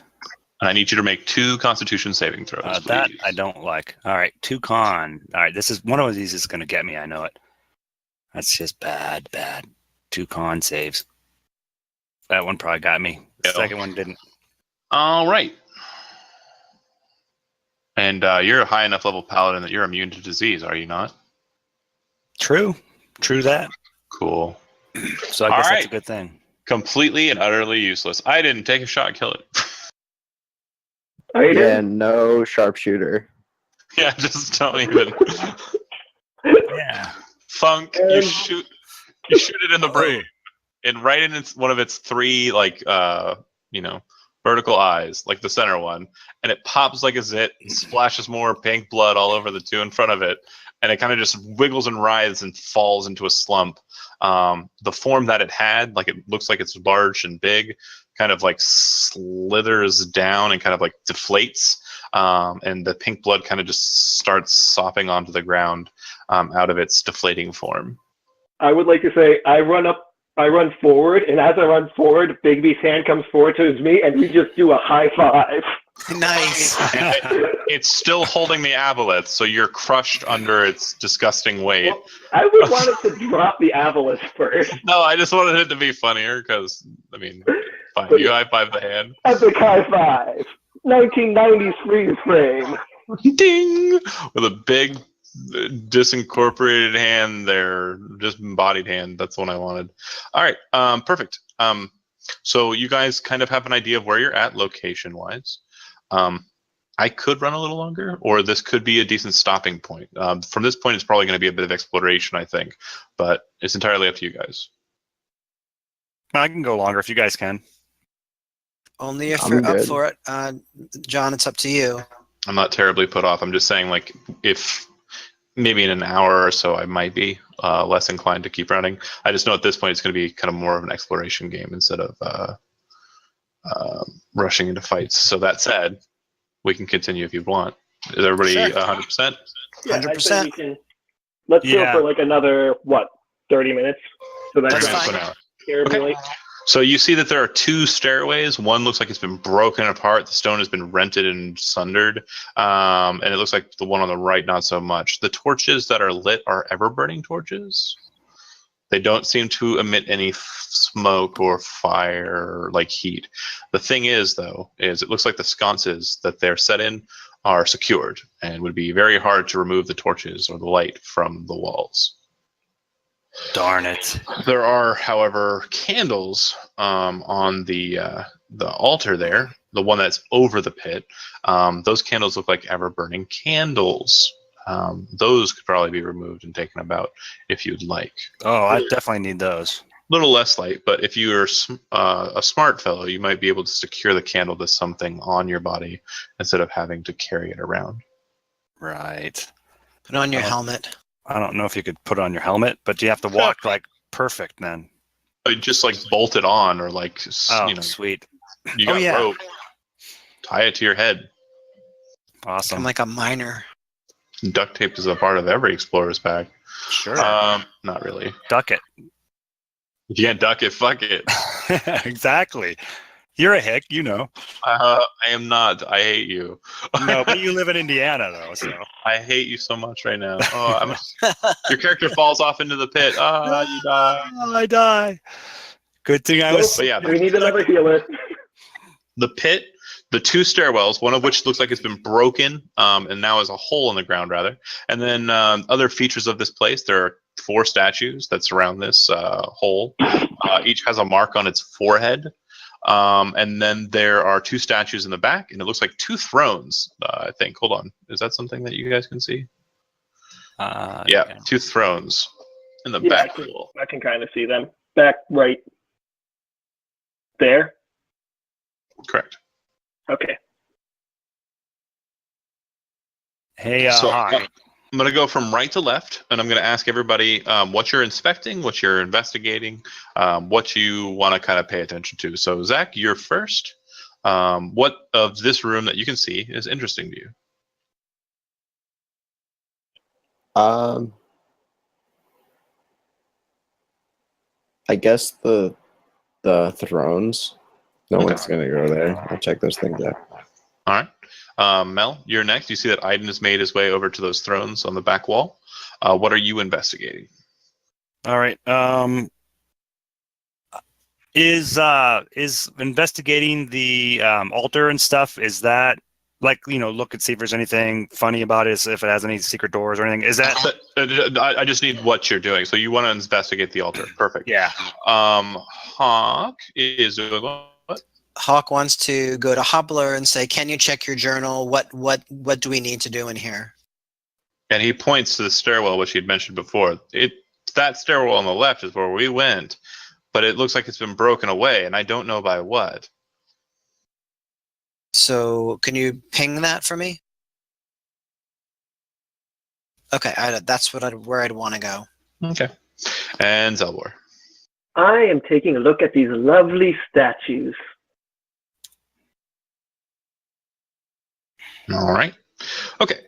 So we're going to reverse track. The statues, each one of them has a marking on its forehead. The one that you're looking at current has a circle shape, and in the center of that circle shape is what looks like a hydra. It literally is a very just crude drawing of a hydra. It's a triangle with 6 snake heads coming out of it. Okay. So it's a crude drawing of a hydra. Good to know. Yep, and one of the snake heads looks smaller than the other 5 heads. Gotcha. All right. And then you'll move on to the next one, I presume? Yep.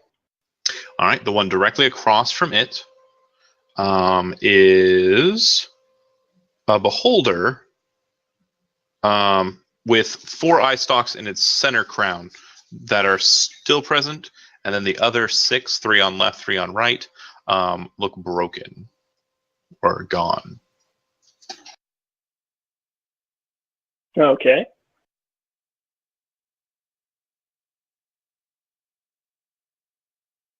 All right.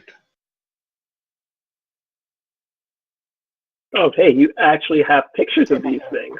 And then the next one. Yep. All right.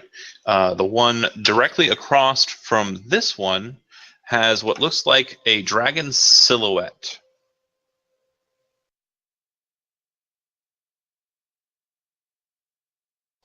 And I'm assuming the last one, of course, this one has a rampant raven. A raven extending its wings kind of upwards.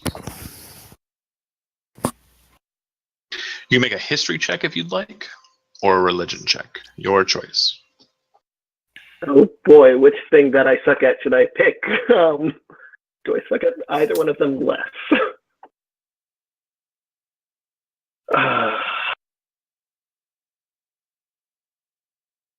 Nope. I'm going to go with history. All right, you have no idea what these are about.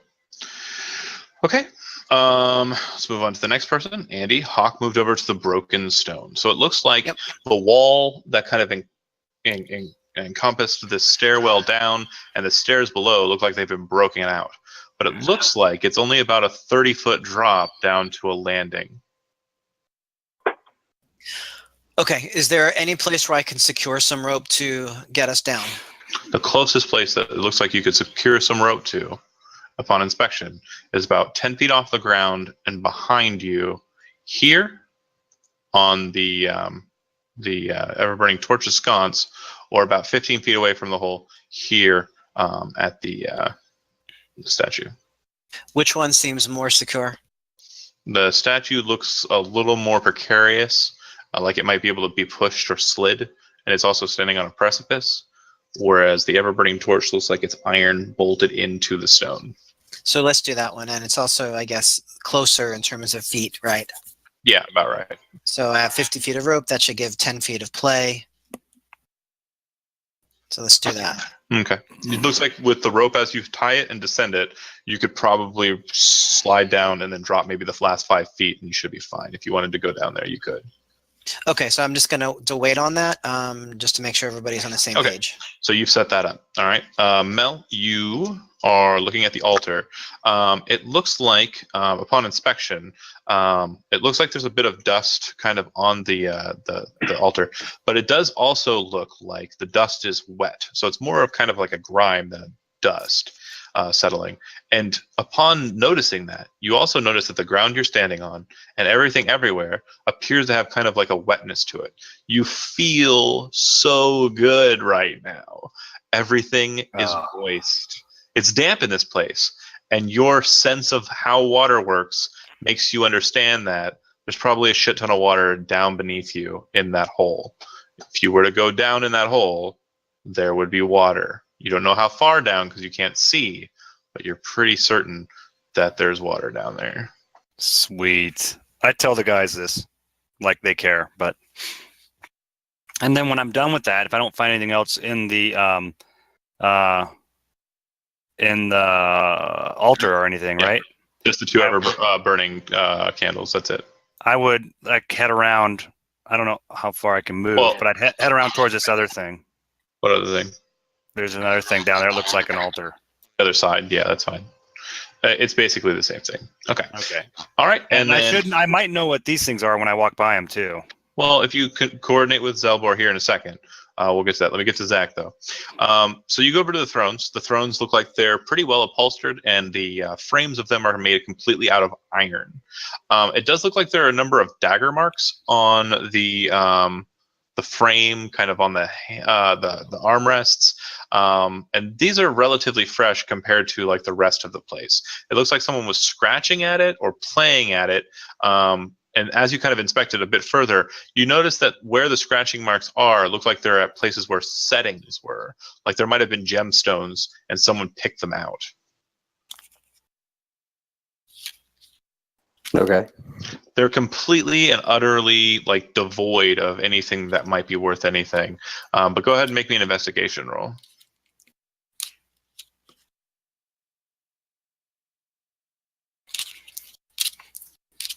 Yep. Whoever scoured these chairs completely did them through. There is nothing, absolutely nothing of worth about these chairs. All right. Who is scrabbling with some wrappers? Oh, that might be me. All right. Okay. So Hawk, you say, "I've got this rope." Right. Let's go back over to Hoppler and say, do you know anything about the symbols on these? Oh, sure. So that's Daerlethoth, that's Svenin, that's Ashmodea, and that's Karmusan. They're the gods of the Vazriel tribes of this region. As with most rational humans, Vazriel feared respected creatures and entities greater than themselves. Sentient creatures took advantage of this and ruled over these primitive tribes in what is now known as Stormloft, specifically the Fair Baron Earldom. There were four great Vazriel tribes: the Svenin, the Daerlethothi, the Karamusan, and the Ashmodeans. From what I have been able to find in the ruins that I've inspected, this ancient underground temple and others like it, these tribes warred against one another until they were all lost in the sands of time. And I've been tracking them for some time now. It would seem that the builders of this specific temple were Svenin's people of the tribe of Svenin. And that's what I was able to discern or to divine the last time I was here. They, according to my records, defeated the Daerlethothi people and buried their god underneath. You saw him back at my house, didn't you? Hawk, I don't remember. So Was it a beholder? The beholder skeleton, yeah. Oh, right, Yeah. right. And it had eyes missing. It had 6 eye stalks missing, correct. Right. Hawk is going to ask, is there anything else of use in this chamber? I found a way to get us down where the stairwell is broken. Well, Gwen found some gemstones on the chairs. Nariel wanted to go down those steps, but we never went to them. Everybody else, after we dealt with the remnant of Daerlethoth, was in no mood to stay in this place, and so we left.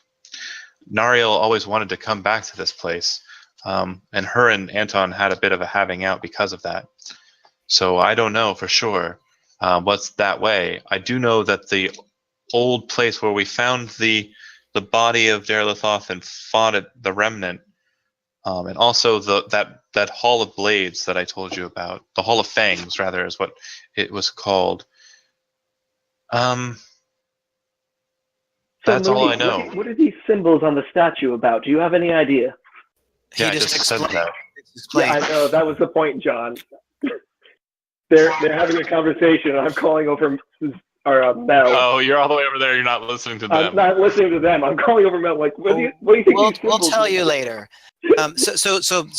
Basically, John, there's another staircase to the south and to east that we haven't checked out. Correct, and that they haven't checked out. So why don't we go there and maybe we could ask Aiden to take a peek? So you want him to scout ahead, you said? If he's willing. I mean, I can, but again, no dark vision. Yeah, it's dark in this place. Really pitch black.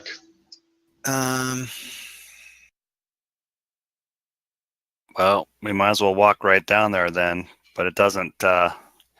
I mean, anything that's in there is going to see us coming because of the light. So.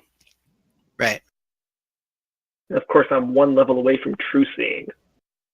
Right. Well, right now I'm injured, but how long do you have to take a short rest for? 1 hour. 1 hour? I give Malik a healing potion. No, okay. Yeah, we could do that too. 2d4. 2d4, that's not much, but I could heal myself. It'd be nice if we could rest an hour though, but I don't know. How hurt are you, Malik? I'm like down half. A little bit less than half. I have a potion of superior healing. How about that? That's 8d4 plus 8. I don't want to take their potion. I could cast a spell on myself. The best thing would be if we could rest an hour, because then I could spend hit dice. But you have to. I just had a badass idea for a paladin class. What's That's that? a really cool idea. Their aura at 7th level basically just has the ability to kind of restore lay on hands ability, like hit points. Oh shit! During a short rest, you could spend your hit dice to get back your lay on hands.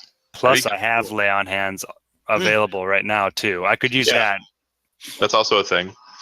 Yeah, but I think that's a pretty cool idea. I just thought up in my brain. Great idea. I'm gonna think of a great name. I'm gonna use lay on hands then, so we don't have to rest. Sorry, guys, I forgot about that. Might work for my sacrifice one. I need to change the sacrifice class a bit different than what he currently has, because after reading Sword Coast, Oath of the Crown is very similar to what I have for sacrifice. So I need to make it more distinct. But again, we started playing it this way. This is the way we continue. Right. All right, so Aiden's not keen on being the scout in dark places. So I mean, I can always scout ahead if need be. Well, why don't we just all go together then?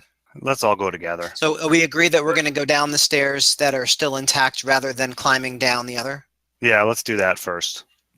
There could be a magic sword down there. Hoppler says, "Great, I haven't been this way. It should be perfect for me to ride up on." Yeah, you go last, buddy. Oh, sure. We're Definitely. worried about you.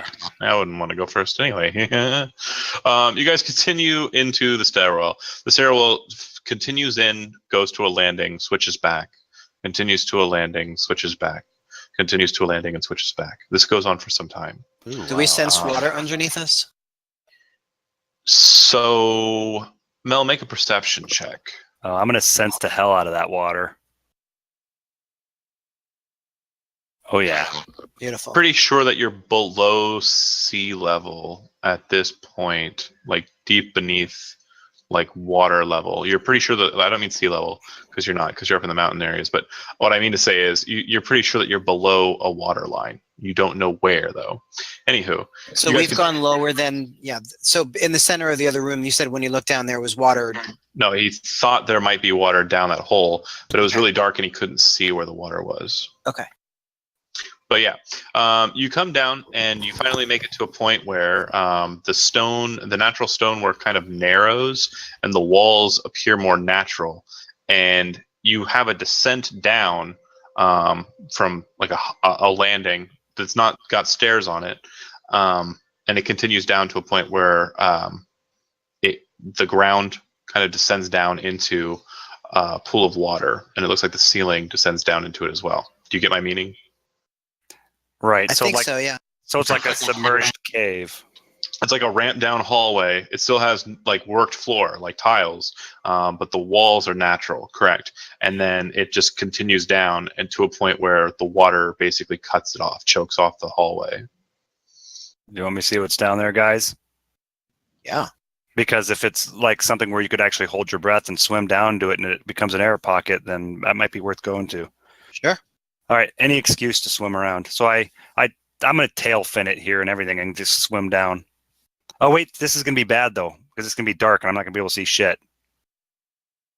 Nobody I can cast light. No, today I don't have that. You don't have light. Bummer. All right, guys, forget it. I mean, I could swim down without being able to see anything, but that's dangerous. Does any of us have like an ever-burning torch? Ever-burning candle. Does an ever-burning candle burn underwater? An ever-burning candle doesn't technically burn. Okay, sweet. Then I'll use that underwater. I was thinking it would on your head. Yeah. All right. Never mind, guys. Sorry about that. I'll swim under. What do I see? You see an aboleth. An aboleth. It's its bride. All right. Changing your light. Yep. And he kind of walks over to the water that you guys can see, right? Yep. And he'll descend into it. And I need to do something real quick. So hold on a second. Means to kill you. It was nice knowing you guys. This is just going to be really boring for the people watching on Twitch, if anybody, because I don't have myself tied to Mel for some reason. So they can't see what's going on. How come the cave looks like a giant throat now? I think I fixed it.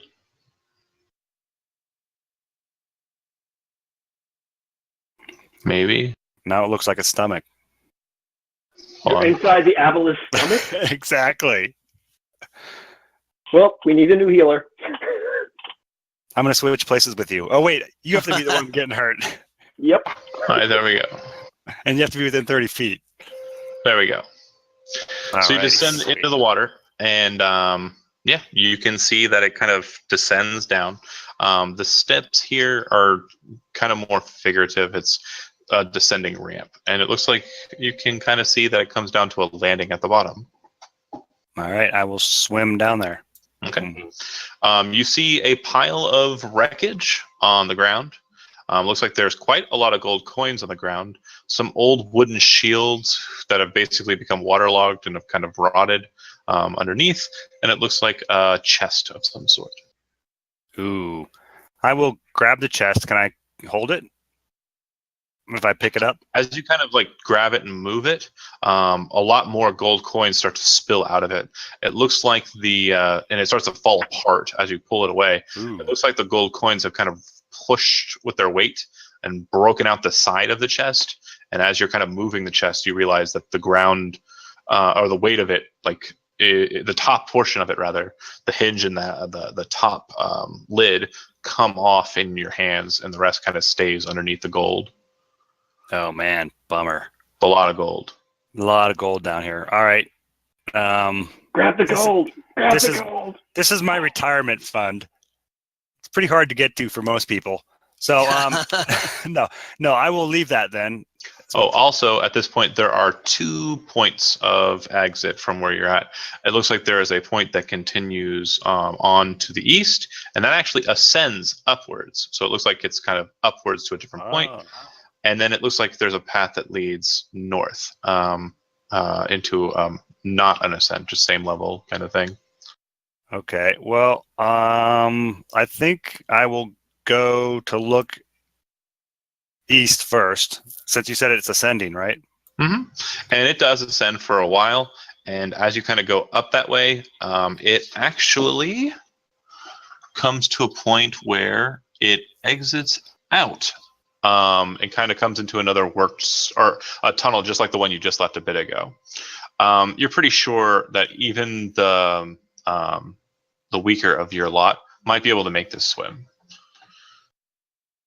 Even the weaker. All right. Well, that's sweet. That's a cool thing. All right. Then I will go back.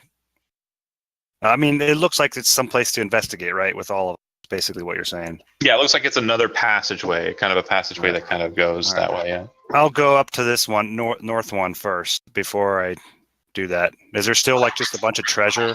So those boxes there look like they're pretty much wrecked, and then there's a large stone hand that sits on the floor, and it looks like it's holding kind of like a stone circle, and in the center of that stone circle is like a green stone. The green stone's pretty big, and it kind of glows with an arcane light. Oh man. Do I know of anything religiously or any religious significance of this? Make a perception check, and then make a religion check. Actually, don't roll a religion check, just a perception check.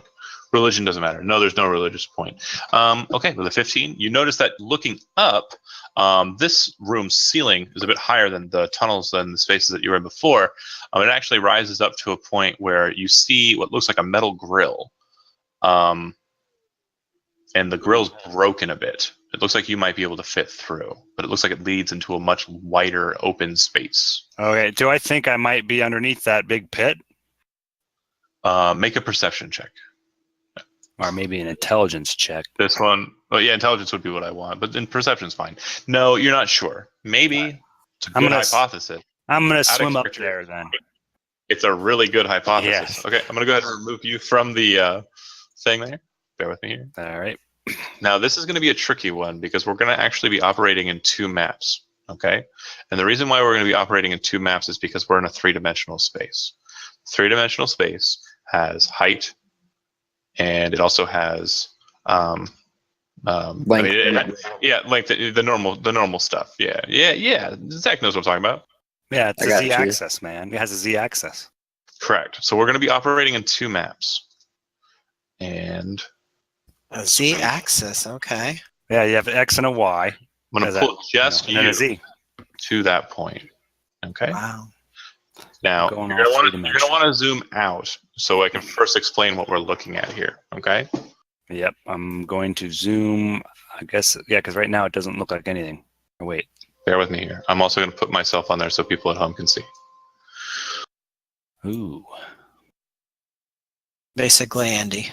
There's so much booty in here, Andy. Too bad you can't see it. I can see it. So I'm looking on Twitch. Real quick, what we're looking at right now, okay, is we're looking at the bird's eye view. Okay, so that's you coming up out of the grill, and up above you, you can see two lights that seem to be kind of splaying out on a landing.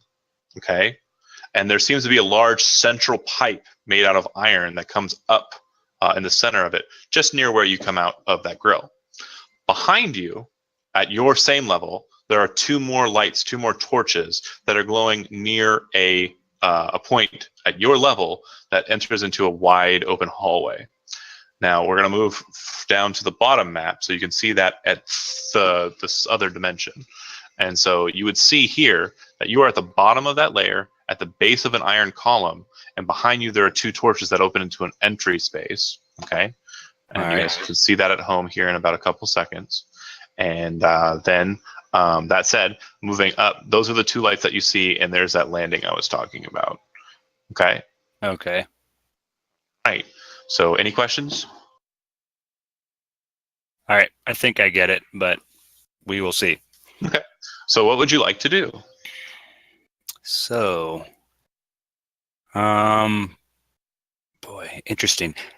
So, and I can control you on the three, or on the y-axis, on the up and down. You just control yourself on the top or the side to side. Side to side, right? All right.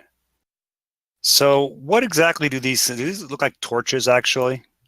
So yeah, they look exactly like torches. They glow with a bluish light, not like the red light that your candle or the regular light that your candle's lighting, but they do look exactly like torches, set in sconces, just like the ones up above. Oh, they're in sconces though, so they can't be easily ripped Exactly off by college students or whatever. All right, so this right here is don't move on top of it. You're going to swim up to it. Okay. So this is. Do you want to swim up it? Yeah. Is it open then right now? So you're looking at it from a top-down perspective. It's if you look at go to the y-axis, you'll see that it's quite tall, tall, hundreds of feet. Hundreds of feet. So it's 150 feet. So you're gonna swim to it, but you're gonna hit the water line before you get to the top. So that said, look at that axis. You're swimming up to it, right? Yeah, I'll swim up to it. You break the water line, and you can see that on the side of it that you came up, there is a ladder on the side, a pretty large ladder. So you would actually be here, and then the ladder would be there. Okay, so boy, how far do I go, guys? You can. So can I actually grab that then? Yeah, and then you can climb up it. And climb up it? Sure. All right, I'll try that. All right, you start climbing. It's pretty easy, so go ahead and make an athletics check. All right, I have athletic, so or not. I don't. I mean, I can. Let me see. No, it's fine. Don't worry about it. All right, I'll see it just to see if I drop into the water because that's fun. Okay. I don't know. Did it roll? No, it didn't. Darn it. All right, this is average. Yeah, you're more than fine. You get on up to the top, and once you get up there, you're on the top of a very large iron column, and it's about 25, 30 feet wide. And in the center of it, there appears to be what looks like a sundial, a very large sundial. It looks like you might be able to push it or pull it. It might turn, but it would definitely prove difficult for you because you'd be standing on it to do so. Kind of next to where you're standing, there appears to be kind of like a little bit of a jump to a balcony or half a bridge. And at the end of that bridge, you can see that there's a door with two of the ever-burning sconces next to it. Holy crap. All right. One thing you can notice from here is that the door has no handles, and it has a very large bas-relief etched into its iron frame. Ooh. And also its iron front. I'm going to look at it. I'm going to jump over there and look at it, but I'm not going to open it. Okay. As you kind of walk across the bridge portion of it, you would see that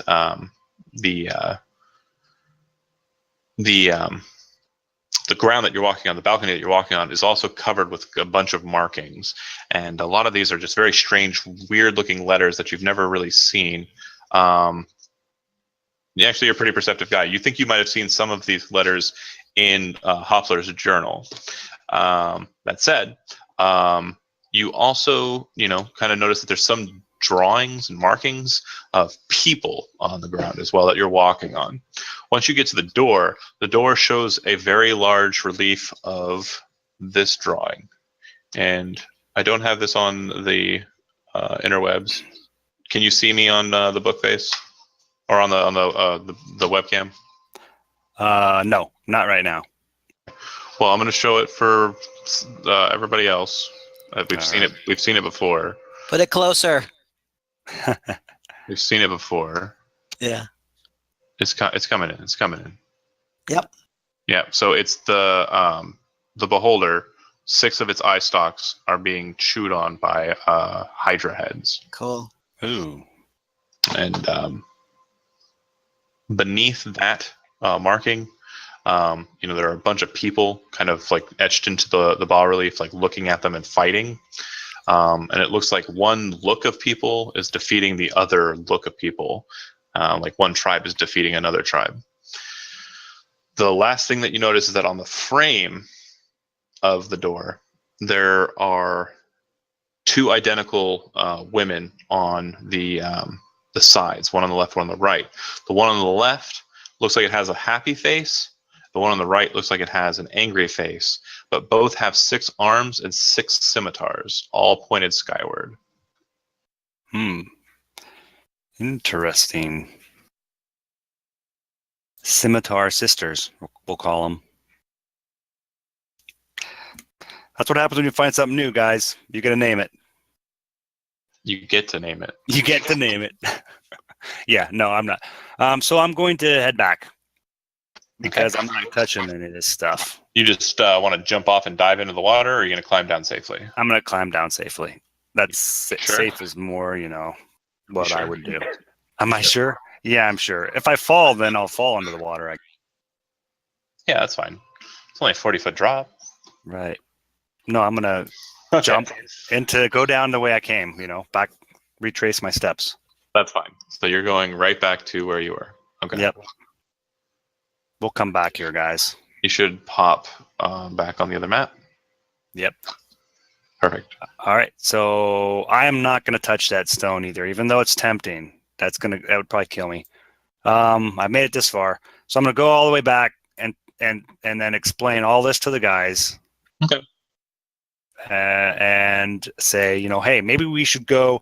We don't have water breathing right now, so I don't think all of us are going to be able to make it up where the door is and the scimitar sisters are, but we can go across the other way, and I think everybody can make it that way.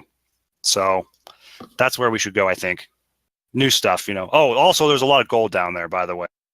Zelborot looks up from the gold. Like a lot of gold. A lot of gold, Zel. Hoppler kind of looks around at you guys and kind of goes, "So we're going to go in the water?" I think that would be our best bet. There's something on the other side, and he kind of has like a grimace on his face, and he says, "Ah!" And he looks at his journal, and he looks at you guys, but and he reaches into his pouch and he pulls out what looks like a skin of some sort, and he wraps it around the thing and kind of like presses it down and like holds it, and he's got it tight in his hand like this. And Mel, you actually recognize he's holding a manta ray skin that he's put over the book, and he's got it close to his chest. And he says, "Okay, I'm ready. Let's go." All right, if we're going to do this, we're going to do this right. Step into the water for a second, Hoppler. Okay. Wait. Okay. And he steps into the water. Do you trust me? I already said I did. If you turn him into a fish, he'll drop the book. No, it'll go into his stuff. Right? Everything Yep, that's he's on turning into a fish. Yeah, So all this stuff is gear melds into the new form. Yep. great. He turns into a fish, plops into the water, and starts kind of flopping around, and then he kind of realizes what he is and goes with it. Sweet. Well, that solved one problem. Yep. The rest of us are going to have to swim. Yes, but I figure we should try to keep him alive. Yeah, I can swim right next to him. Keep him alive. All right, he'll be your flounder, Ariel.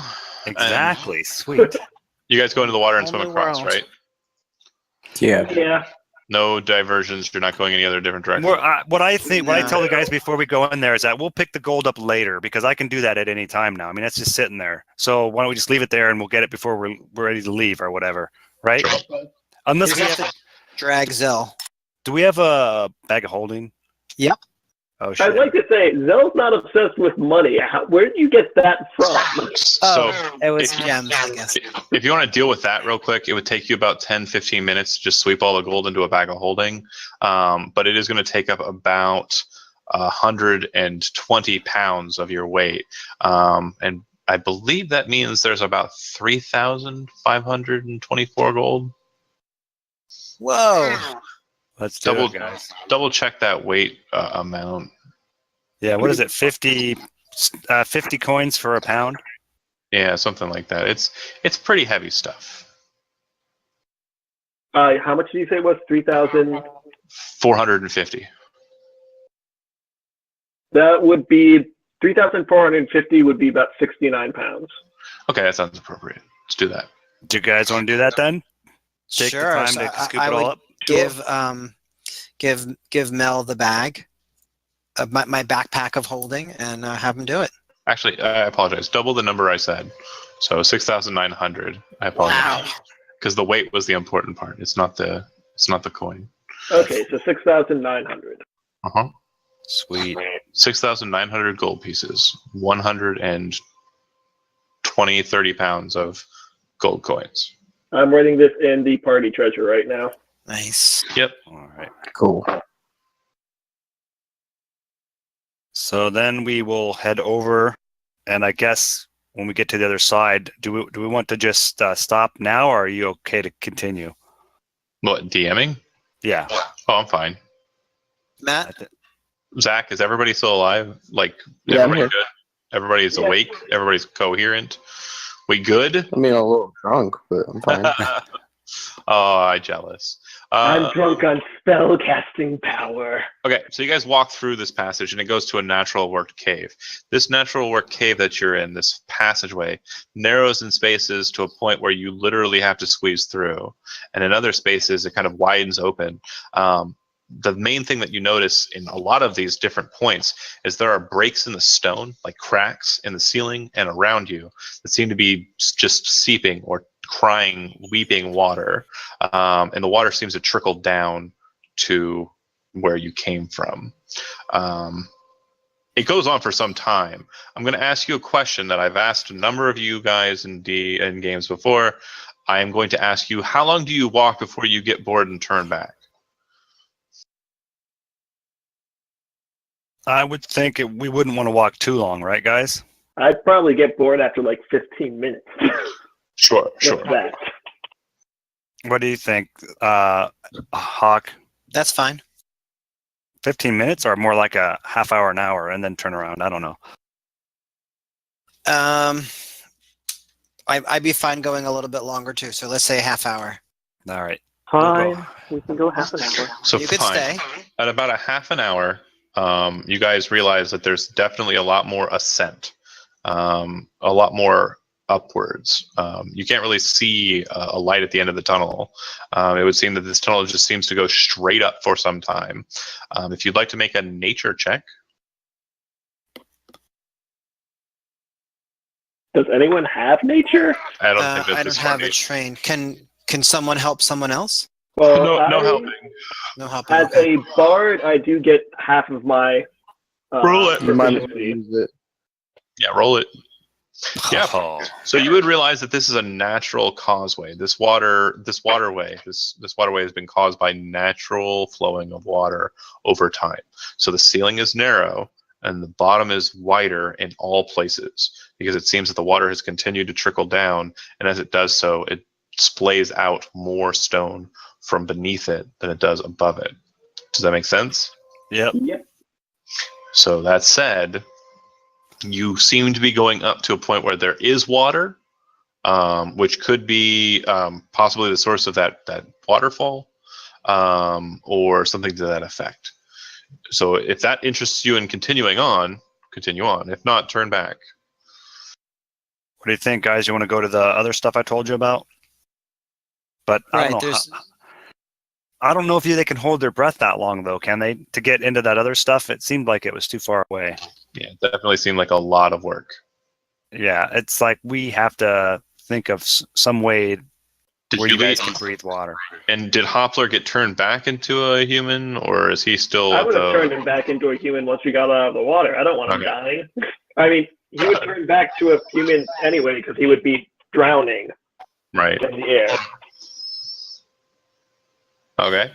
So, I mean, it looks like it would be nice if we had some potions of water breathing and stuff, so we could all go there. I mean, I could try to figure it out myself, but it looked like there was a lot of arcane stuff that somebody like Zelbor would understand.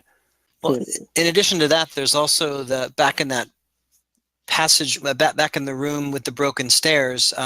Hawk had set up some rope. We didn't go down that side either. Right. We can go back that way too, and just do the the other door and stuff, the arcane door and stuff. When we get some water breathing or something, we can buy us a potion, right?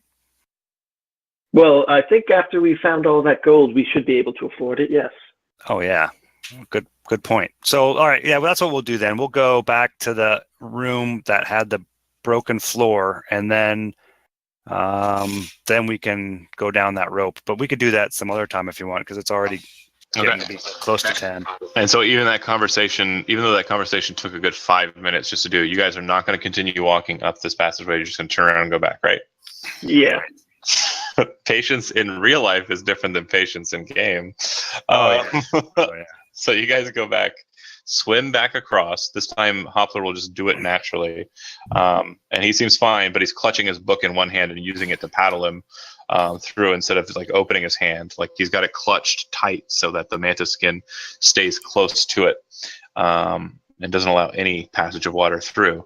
And you guys make it across. The very first thing he does once he gets to the other side is check his book. And he sighs a sigh of relief because no water got in and touched it. Sweet. I mean, on the bright side, if any did, I could always just cast Mage Hand. It wouldn't help, but I could do it.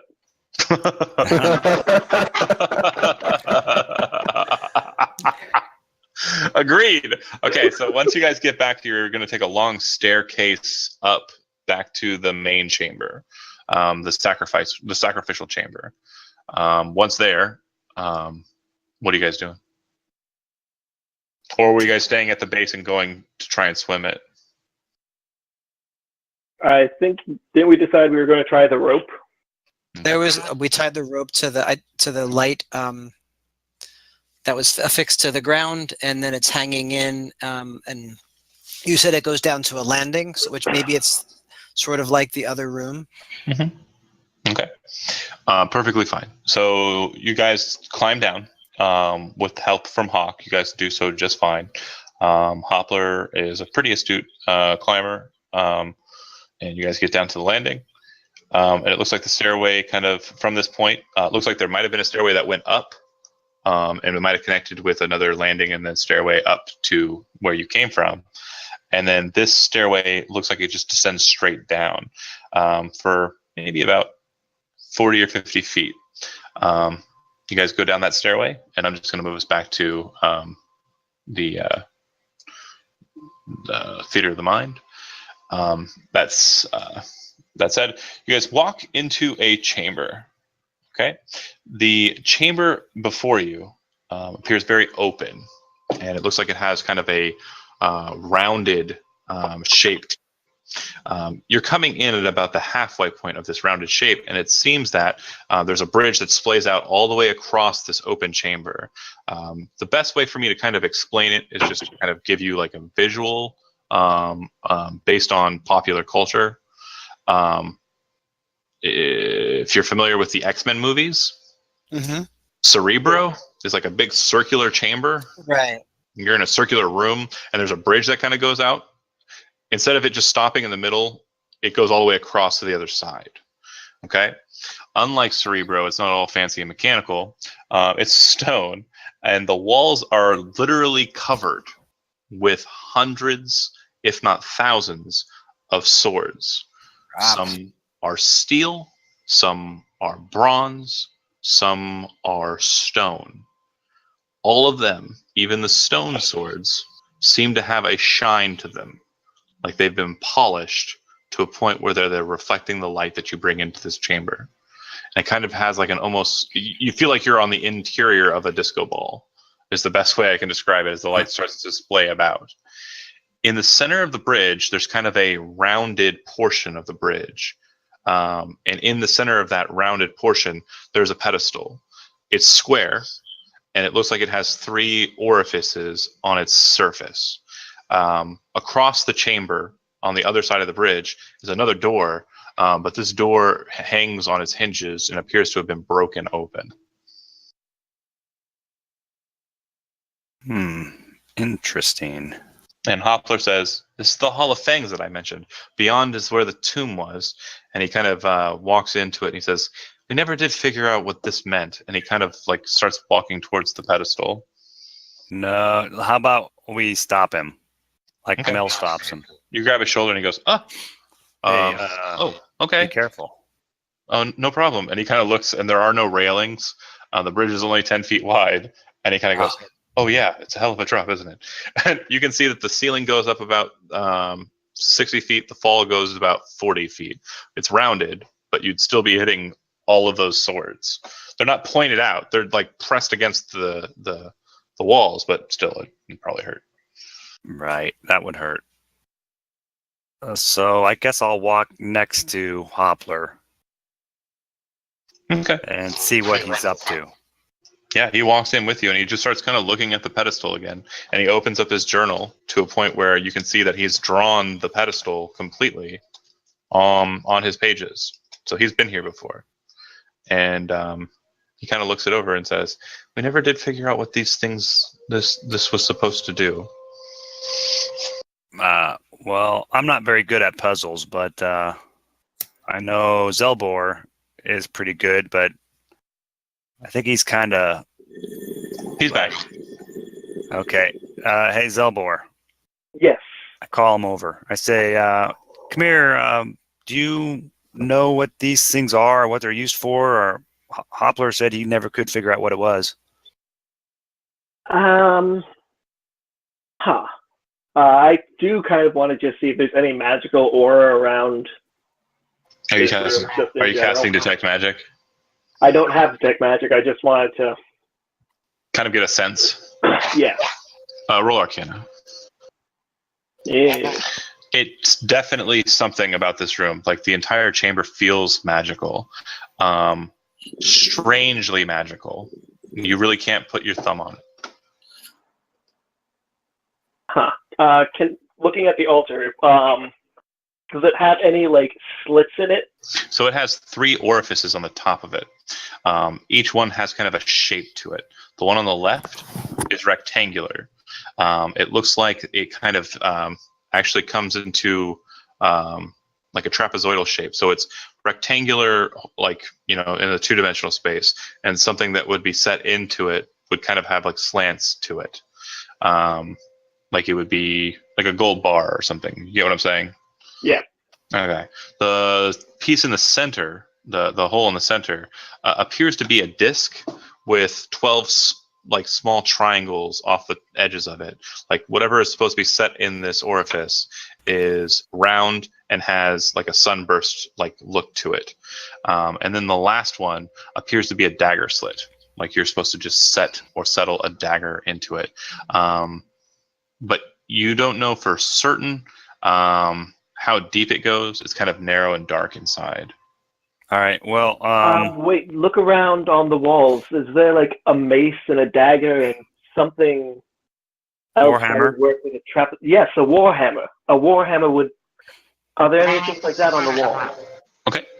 So you would notice that the only thing on these walls are blades. There are no other weaponry. It's all swords of some variety of length. Daggers would be included in that, but it doesn't appear that there are any morning stars or warhammers.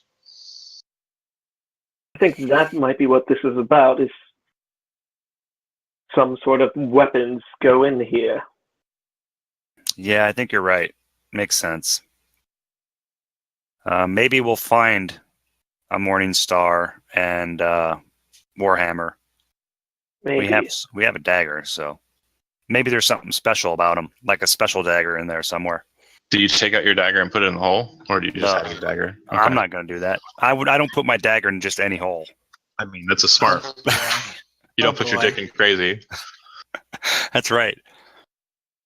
So yeah. So how about we just go through that door that's on the hinges? What happened past this door here, Hobbler? So that's where we found Daerlethoth, and that's where we defeated it, and that's where we found our wealth. There was a treasure hoard worthy of a god. Did you happen to leave any of it behind or anything? Or he shakes his head. We sure didn't. I don't blame you. Should we go back and check that out anyways, Hawk, do you think? Sure. I think we should. You never know. We might find something. You may be a secret door you didn't see or something. And sure. You guys continue on then, beyond the Hall of Fangs and into the Hall of Eyes. When you first enter in, you see that it is a very open cavern. It is a cavernous space. It looks like the door that was broken leads to yet another door, and this door looks like it was broken open as well, but it looks like there are chains on both sides that have been rent asunder as well.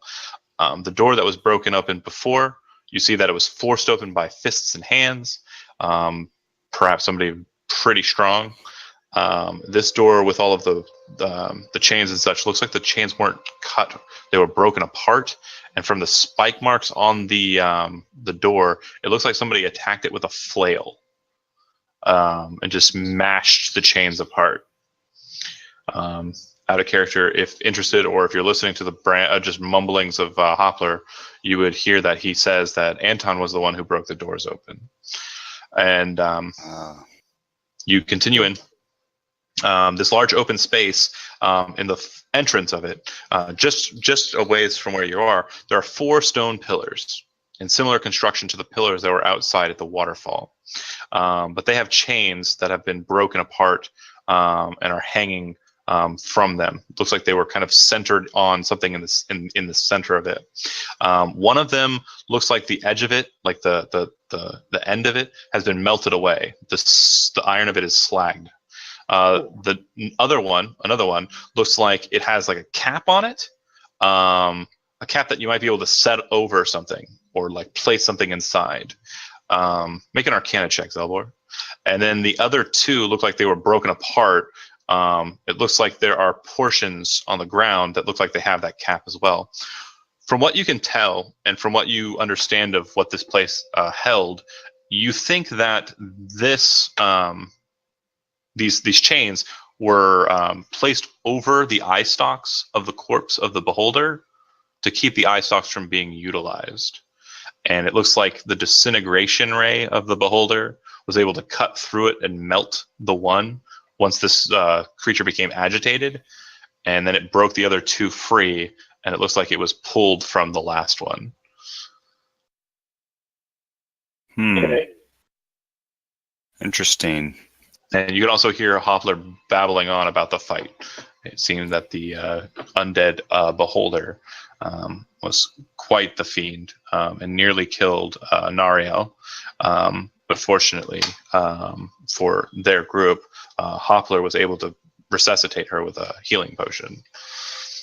Was that before you started putting your games on YouTube? Yeah. Oh. So out of character note, Bulwark was played by Chris Chody. Nariel was played by his wife, Kate. Gwenvalia was played by my girlfriend for one session, then Jeremy for another session, then Dan Young for another session. And I say girlfriend, I mean wife, because she's my wife now. She was my girlfriend at the time.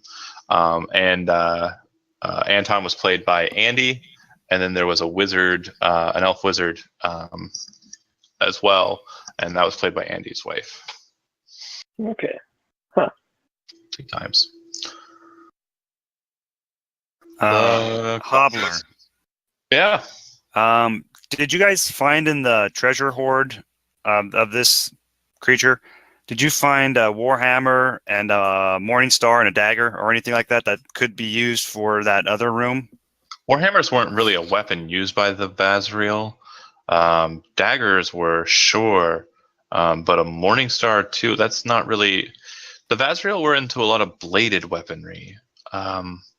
Because most of their weapon stylings were mimics of the Elvish people in the One Wood. Oh, okay. Maybe it's a test then to see if you know the fighting or the weapons they would use. Well, the one in the center is reminding me of an artifact that's mentioned a couple of times in Raven's Watch near Stormloft. It's something called the Amulet of Penultimate Truth. And it's said to be a symbol that looks like this. And it's supposed to represent the calendar, the zodiac of the Basriel. But I've never heard anything of it being anywhere specifically. I've not been able to trace anywhere of its whereabouts. And this and a couple of other shrines and locations are the only ruins of the Basriel that I know of. Have you run afoul of any ruins of the Basriel people? I believe I got a note from a gnome friend of mine about a year or so ago about one in Hilton, but I have yet to go and investigate it. Huh. Maybe we can go back and see some old friends. Yeah, I wouldn't mind. I got to stay out of the city for a while since Dante is chasing me down. Yeah. Speaking of which, Aiden, where did you go? He said he'd be right back. Damn it, Aiden. Hold that question for later. Sorry. He's there, but he seems to be standing away and is out of earshot. But yeah, you would see that across the chamber, on the other side of it, because again, we're just at the entryway. Apologies. There is a large, just crevasse, like cleft right into the stone, and on the opposite side, there are two green stones sitting in hands. The green stones glow gently, but it looks like they're just dimly lit. Okay, and then I explained to the to Aiden and Zelbor and Hawk. I say that's the hand I saw under the water. Oh, okay. In that one path that we couldn't take because it was underwater too long. We'll have to come back and go there with some potions. Get you guys some potions. Yeah, it's a Weihun. It's a what? A Weihun. Bless you. Lexian? Wexian. Oh. Okay. Umlaut's on the U there. A Weihun. I'm sorry. It's a Vazriel word that means ward or guard. When we disabled those two, they were protecting all of the treasure, and nearly took Anton for a spill in that hole.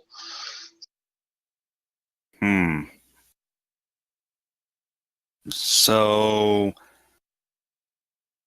we're trying to find something to help with the time, right? What? That part of what we're trying to do here, guys?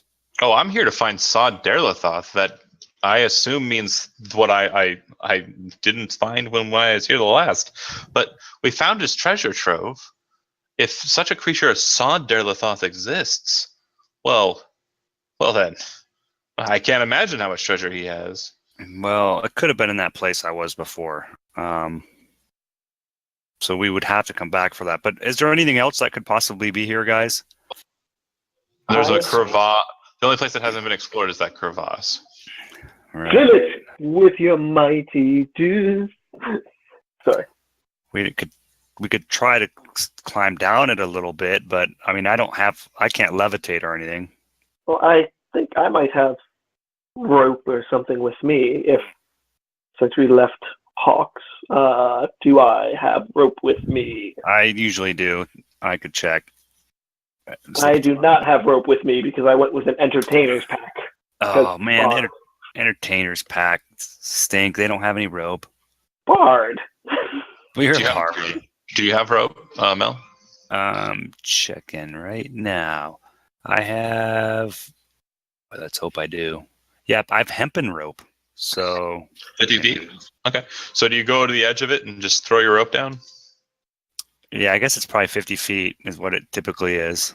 I'm going to tie it on something. You are assured that the crevasse that you come to is a lot deeper than that. Oh, great. What do I see when I look down at? It looks like a very just craggy and spiky looking descent down, and you don't see the bottom of it, but it does look like it could be climbable. It's too bad you're Hawk instead of Catman.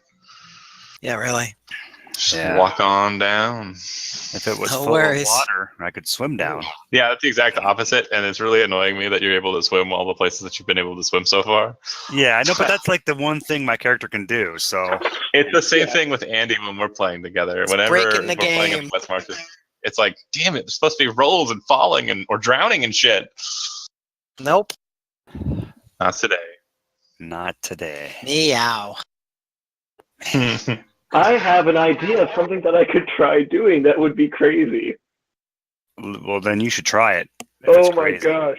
That would be hysterical, but I might be trapped down there because I'd be wasting my last 4th level spell. Do you want to know what I'm thinking? Yeah. John, I'm not casting this. I'm just putting it up so people can read it. Oh, it just dropped down there like a ball. I just cast it on myself and roll off the edge.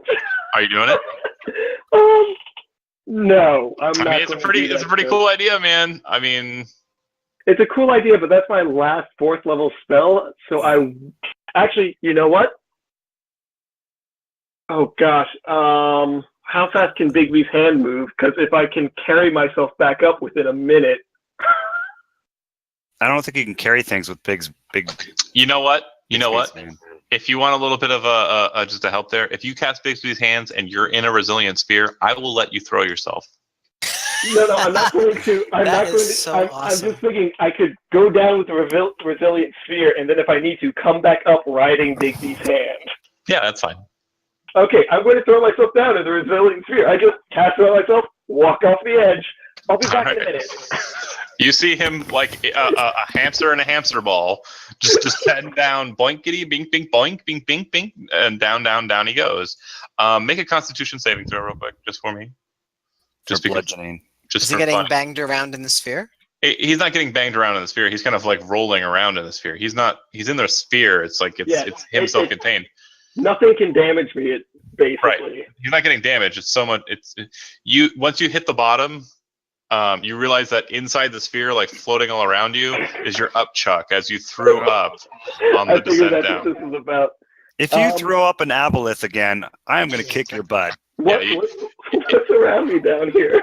You realize that the smell of fish that is present in there with you in the resilient sphere it's nauseating. You may up chuck again, but once you get down to the bottom, you realize that you're at a very narrow space, probably about 10 feet wide. With crags all throughout. Seeing it down here, you actually realize that there is a bit of method to the madness that you just descended down. It looks like there's a walkway, but you can only see it from this position. Looking down at it, you wouldn't have been able to tell. But you're pretty sure you could just walk right back up. And at the end and base of that walkway, there is a tunnel that leads directly underneath where the treasure hoard was. Ooh. Okay, that's good to know. Just because I'm a cocky show-off, I'm riding up on Big V's hand. All right. There's a path down here that we can take. As I step off the hand and start going down the path. Yeah, it looks like he's found a secret passageway. Wow, that's awesome. Basically, it's kind of like a series of switchbacks, but because of the weirdness of the stone, you wouldn't have been able to see it or tell it from the position of above. But you make your way down, and you guys head down to the base. There's a tunnel that leads into the stone, and you continue through it, correct? Yep. All right, so this is about a 5-foot wide passageway. I'm assuming that Hawk or Mel is in front? Yep, Hawk will go first. Okay. When you enter into this place, you come into a diamond-shaped room. You're coming in at the bottom of the diamond. And the 4 walls of the diamond-shaped room have passageways that lead out of the diamond-shaped room. In the center of the diamond-shaped room, there is kind of a dais that rises up about 2 steps. And in the center of the dais, there appears to be a slab of black stone. On the slab of black stone is a woman with 6 arms, scimitars pointed upwards, and her face is blank. Are you talking a real woman or a statue? No, carved into the stone, carved into the black slate. Oh, good. Should have took good taste. And then there, again, like I said, there are 4 walls of the diamond-shaped room. Each one of those walls has a passage out, and a marking above the passageway. All right. What you recognize the markings as the markings of the gods above? So the Hydra, the Beholder, the Raven, and the Dragon. Hoppler, did you come down this way? He should have said, "No, this is new to me." And you can see him he actually has drawn the passageway, like almost verbatim on a page of his book. He flips to the next page and he kind of like stands at the door and just starts drawing the room. Pretty cool. All right, guys, what do you think? Which way should we go? I'm thinking go down the way that the Beholder was. the one that has the mark of the beholder. Maybe there's additional treasure they didn't get. Lead the way. Plus, the beholder is already dead. So that's a bonus. You Wait, go. so- Go ahead. No, I'm sorry. When we were back in the other room with the thrones, he had associated each of the symbols with one of the houses or the clans. Yeah. So Hydra is Svenin. Beholder is Daerlethoth. The Perfect. Raven is Karamusan, and Ashmedea is the dragon. Yeah, let's do the beholder. Once you get to the end, there's a door. The door, it doesn't have a handle or anything, just a stone door. And it appears to have the Daerlethoth symbol, the four-eye-stalked beholder. But beneath it, it appears to have waves, just kind of like fleshed out, drawn water underneath it. What do you do? I think we should check for traps. Whoever wants to roll investigation can. That would be Aiden. Is Aiden here? I think he's stepped away for a bit. Darn it, Aiden. All right, well, the bard should probably do it then, right? The bard has a +3 in investigation. Does someone have something that beats that? Nope. Nope. You're Okay. the smart one. Oh, good. Good job. Oh, well, I would have rolled the same as I did. That's fine. So you guys find that there are no traps, and it looks like the door just pushes open. All right, maybe we're just worried about nothing. Yeah, let's do it. Well, I mean, it's a well-disguised path, so... Do you push it open? Yeah. All right. On the opposite side of the door is a 15 by 15 square room, completely and absolutely cubed. And in the center of it, there is a series of stones that have been lined out in kind of a square. It kind of looks like a pool. And inside of the pool, there's black stone. The black stone looks like it's been stained that way. And from what you can tell, it has been stained kind of blackish, but you can also see this kind of greenish color to it as well. Kind of like brine or something to that effect. Like if something's been underwater for a while and it comes up, that kind of look. And what exactly is that? They're just a bunch of stones? Yeah, so they basically it's like a square setting of stones. The stones are they just look like a series of stones that have been placed in a square. Let's ask Hoppler, do you recognize this? No, I don't. And he's drawing. He's actually inspecting each of the markings on the the stones, which you actually see that there are a series of letters that have been written on the stones. Can we read them? He starts looking at them. To those who seek me or my sisters, give the gift of humor. The humors. Of humor. He kind of starts pulling through his book. The humors. Oh, humors. Yes, there's different humors. So the gift of humor. I remember there's humors like blood and mucus and yes. Phlegma would be the one for water. That's what we agree that this is, right? yeah, it looks like water. Phlegma. Phlegm. So Three druids walk into a bar. yeah, Wrong Nope. type of Wrong humor. wrong humor. So I talked to Hoppler. Hey Hoppler, so was it suggesting you like hock a loogie or something on this? Or Oh, nice. I don't know what it's suggesting, but if that's what you would like to do, I don't want to do that because it doesn't seem right. But is that something that somebody back in the time of if they believed in these humors, that would they do something like that?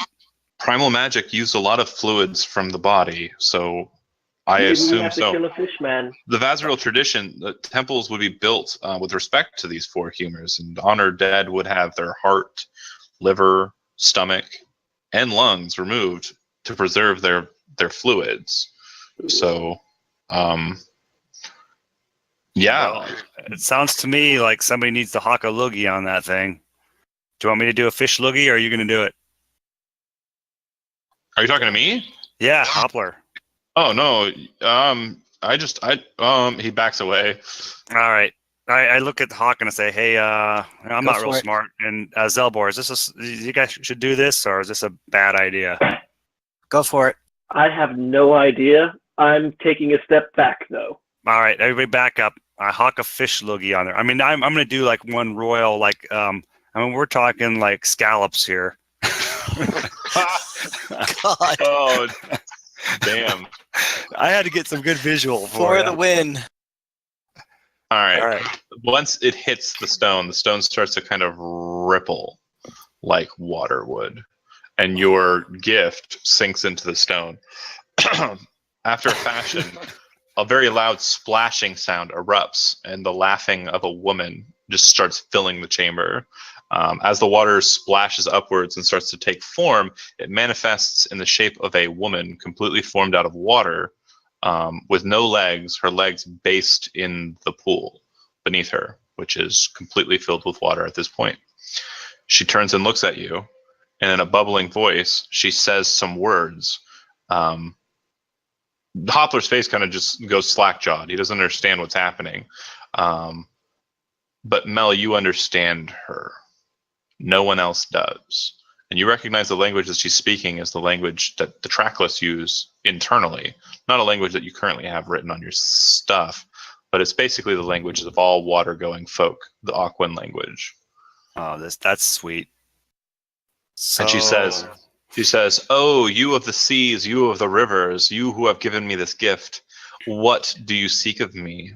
You are worthy of treating with me." Ask her for a date. you guys can't understand it though. I say, what sort of capabilities does a great being like you possess? I do not have any powers that are beyond myself. What do you mean that I would possess? Make a religion check real quick. Religion. Maybe she's just a water thing. All right, religion. All right. Okay. All right.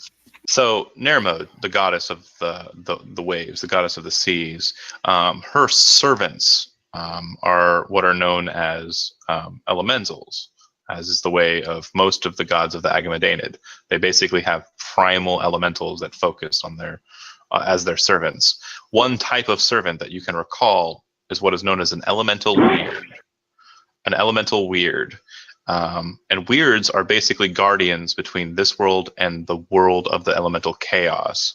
They can basically migrate between there and then, and they also can draw power out from it. So she has come up and she has stated to you, what is it that you seek? So water can, I mean, the elemental plane of water can kind of tap into any water in the plane. So there's a lot of things that could happen. There's a lot of benefits that could happen from this conversation. Okay, I'm going to say this then. I'm going to say, would it be within your ability to grant my partners here, and I'll motion to everybody, including Hoppler, the ability to breathe water? Oh, is that all you seek? Of course, you can already breathe water. But your friends, you say? Yes. And as she says that, she kind of leans in towards Hawk, and her body kind of like floats to him like abyss style. And she leans in forward to him, and she says words, but Hawk doesn't understand. Mel, you can understand that she's inviting him to kiss her. Okay, what I would do is I would look to Hawk and say, if you kiss her, she will give you the ability to breathe water, but I don't know how long it's going to last. But it's, you know. Yeah, sure. So he does. All right. She kisses you, and you can feel that water from her kiss starts to fill your lungs. it makes you choke at first, but then you kind of feel this strange warmth and intimacy in the kiss, and then it breaks. And when it does, just slobber starts to dribble out of your mouth. But you feel this strange sense of moisture in your lungs. And as you start to breathe, like kind of just this crisp, clean feeling, even though you're underground in like stonework. Your breath just feels more clear. Okay. Yeah, Hawk. Once you kiss water, you never go back. Yeah. Right. Once you go wet, you never go bad. Whatever the other. She moves over to Zelbor and speaks to him in the same way. Just goes for it. He just leans in and gets it. You're easy, Zell. Same situation. And she does so with Aiden as well.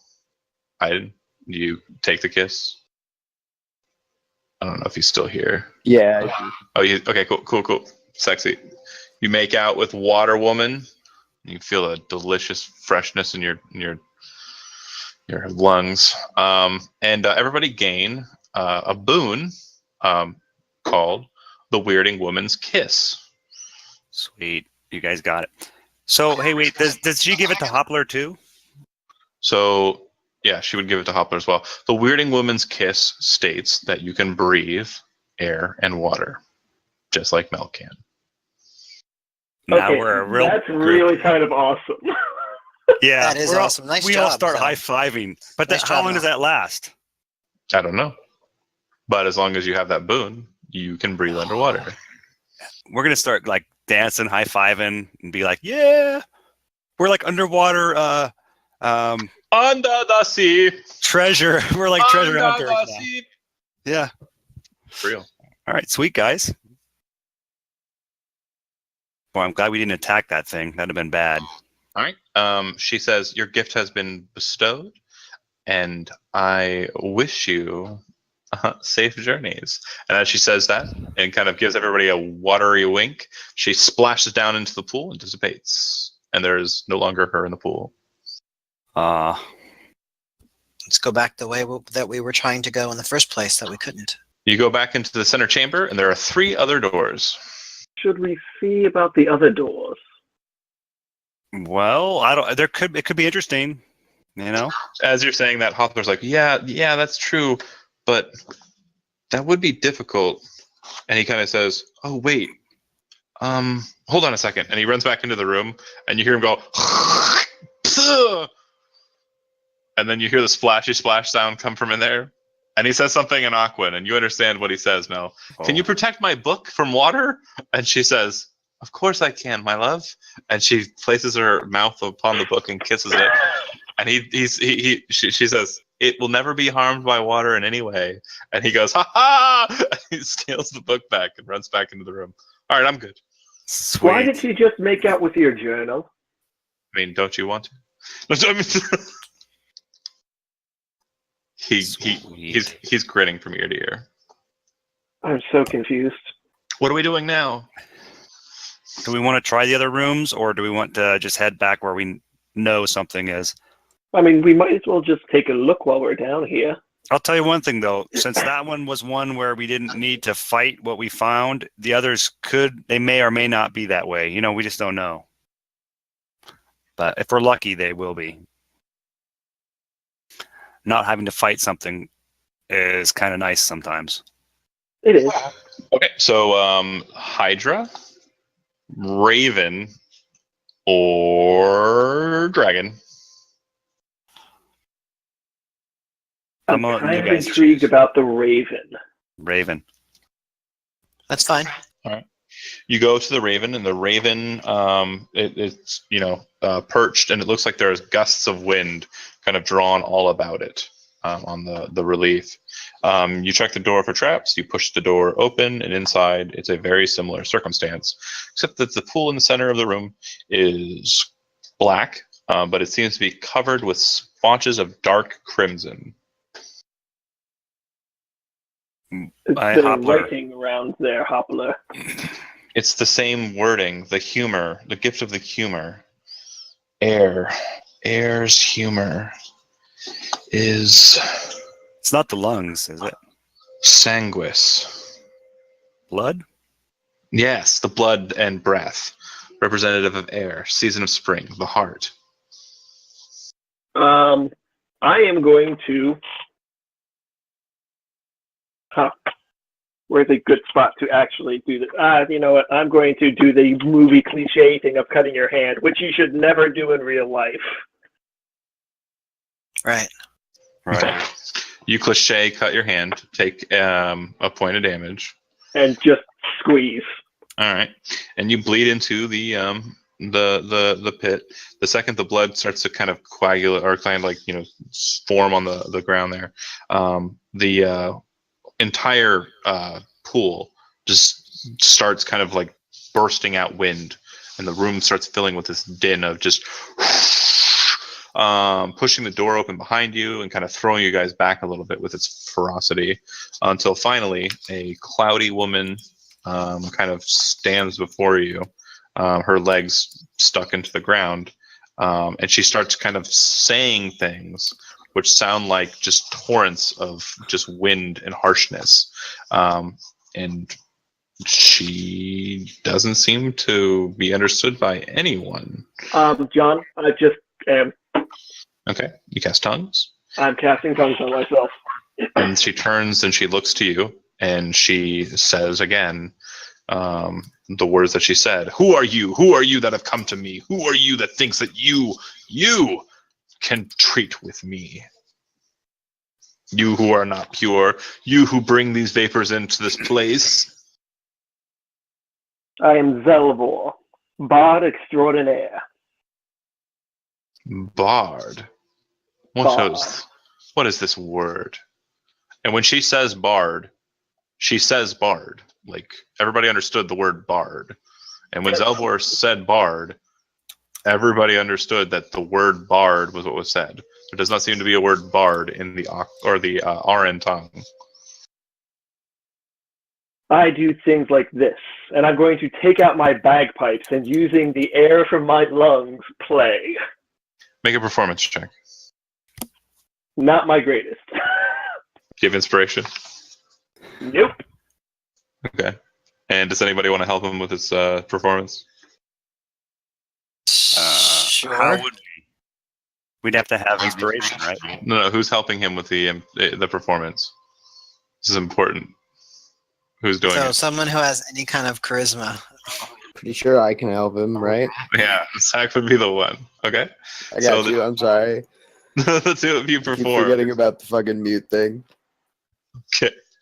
The two of you perform, and thanks to Aiden's graceful dancing and Zelbor's playing, you seem to catch the air weird off guard, and she seems interested. And she says, "This display has amused me, despite your cursed nature and the presence of vapors about you. I will allow you to request compensation for the gift that you have given me, as is the honor that is bestowed upon those who seek. What do you wish of me and my boon?" Gosh, there's so many things that I could do right now. I'm all about you, dude. I know.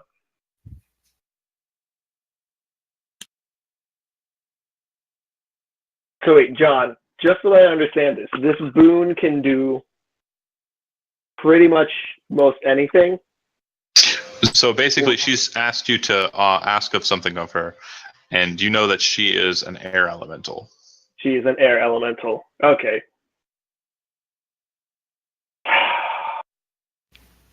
She can't make you breathe fire. No, that wasn't what I was thinking, actually. I knew it wasn't, but I was saying it as a joke. Yeah, I think, well, this was Andy's suggestion, but seeing as it is air, this is the one that makes most sense. Could you grant us the boon of flight? I shall allow you to fly like the great Karamusan, and she leans forward and she places her hand upon your head. And when she does so, your hair kind of like flutters in the gustiness of it. And she kind of looks to you and says, "She cannot do so forever like the birds can. Enjoy my gift." I did say us. She looks to you and she says, "You have not given me a gift. And I Good only point. treat with those who are worthy." And she says that as she looks over to Aiden and then places her hand on his head as well. Fair enough, my lady. To you others, leave this place. You are foul. Your vapors disgust me. And She doesn't like us. she snaps back into her pool. So you gain a boon. The touch of the weirding woman. And the touch of the weirding woman is basically verbatim winged boots, except that at the end of your usage of all of that time of flight, the boon is gone. Let's use these boons before they go away. So let's avoid going to the other doors. Well, wait a second. That one, is it activated as soon as? So you know how winged boots work? It's been a while since I don't think I've actually used them in this edition. So in this edition, basically, there's like a time frame that you have to use, that you're allowed to use per day. So Right. the difference is that this time frame is to use, period. Right, but I can choose when to use it, though, right? You can switch it on and off, correct? Okay, so don't worry, we're not going to waste it. And then bear with me here. That's what I wanted to make sure of. Winged boots. You can fly for 2 hours. So, and a minimum of 1 minute per use. Okay. Well, this will be fun. Actually, sorry. Use the boots for 4 hours, all at once or in several short bursts and flights. The recharge thing is gone. It says regain 2 hours of flying capability for every 12 hours. No, that's not existent. Basically, it's 4 hours at 1 minute at a time. And that's for Aiden and for Zelbor. Good to know. Should we see what the other doors hold?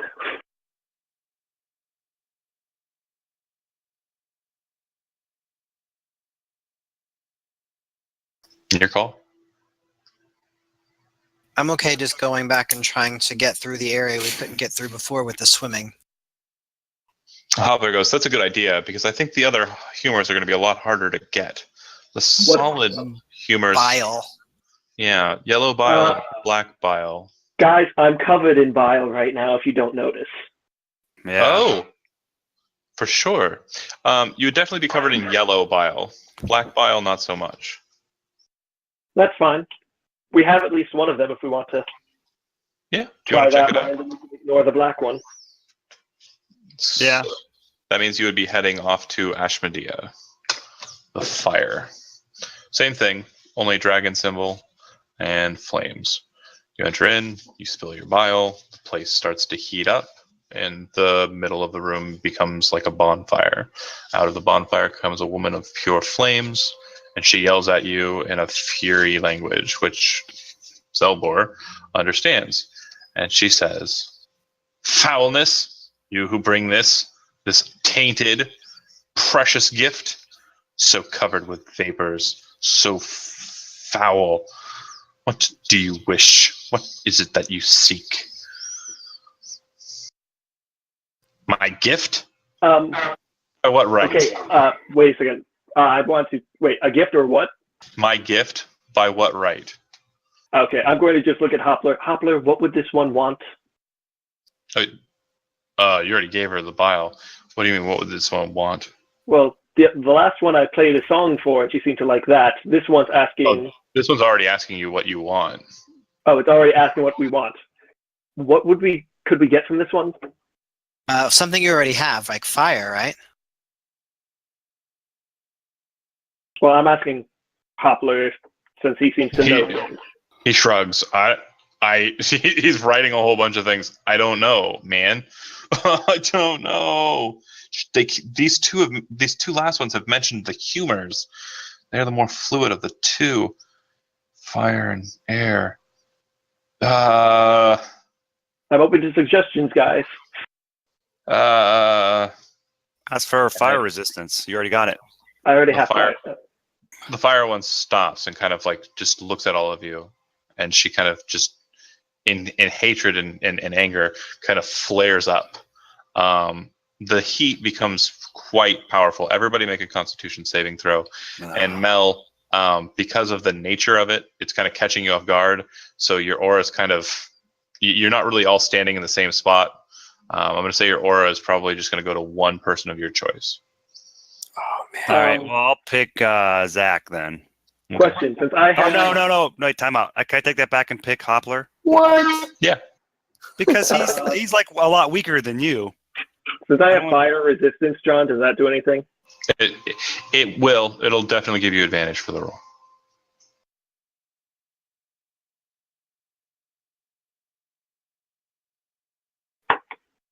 Okay. And Hawk nailed it. So Mel and Zell, the two of you and Hoppler feel so aggravated by the heat that you have to leave. Like you have no choice. All you right. have to get out of this room.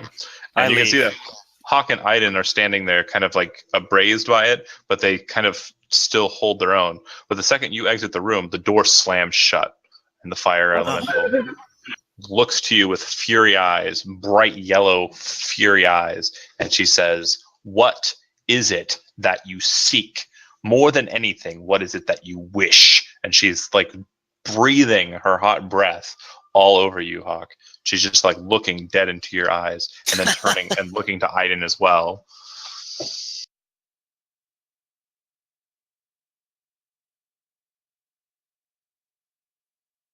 Say something.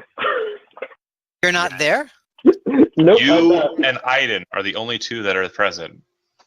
So I'm confused. I thought that Zell was already fire resistant. Yeah, he's fire resistant, but it was so hot the demon had to leave because he rolled bad. Okay. Like Yeah, I had advantage, but it didn't help. you, for some reason, are sweating, I was but 1 point off. you were like, "I'm not leaving." And then Iden, for some reason, was a little bit, you two are made of sterner stuff. You've been here since the beginning. That's obviously why these Constitution rolls rolled like they did. So how about we say resistance to fire? You seek to be resistance to flame. Huh.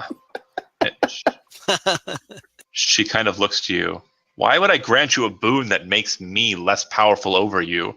That is foolish. And she just throws her hand to the side, and you kind of back away from it because it's on fire. And she looks to you. You seem smarter. Your eyes are cunning. You seem to have a bit of guile to you. What is it that you seek? What do you wish to do? That's you, Zach. Oh man, I don't know. Ask her She for a didn't like date. my suggestion. You Kiss, do not. ask for a kiss. You do not know?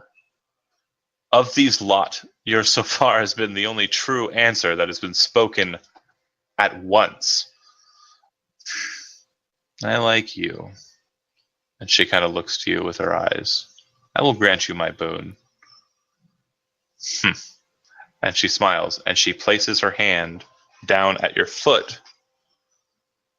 And then you feel like lighter on your Oh, feet. great, you're getting haste. She snaps back into the pool and dissipates. Oh, sweet. You have the boon. Where's my notes? Grace of the Weirding Woman. Your speed is increased by 10 feet while you have the boon. And in addition to your speed being increased by 10 feet, you also ignore difficult terrain. Ooh, that's nice. That is nice. That's nice. So long as you have the boon. The second she fades away, the room kind of basically becomes exhausted of the oxygen it did have in the room for just a nuance, which forces the door to slam open, just on suction from the outside alone. And you guys kind of take in a gasp as the Air comes back to you. So, how was it? Hot. Fine. It was hot. It was hot. All right, one last room, or are you guys moving on? I'm done. What do we need to put in the room? Last humor be. Black bile. Black pile. Yeah. How do you get black bile? You don't want to know? It's really difficult. All right, then let's go then. I don't want to do anything too difficult. What, would we have to shit on it? Yeah, I don't even know how you would get it out of yourself. Fine, let's go. Yep, let's go then. Good thing I threw up on myself on the way down here. All right. So as you guys begin to exit, that's where we're going to go ahead and call it. You have boons. All right. And yeah, we will begin next. Slide. We'll begin next session. I'm assuming you guys are going back to the main chamber, right? Yep. We'll begin from there. Cool. You guys want to go to the one with or I had to go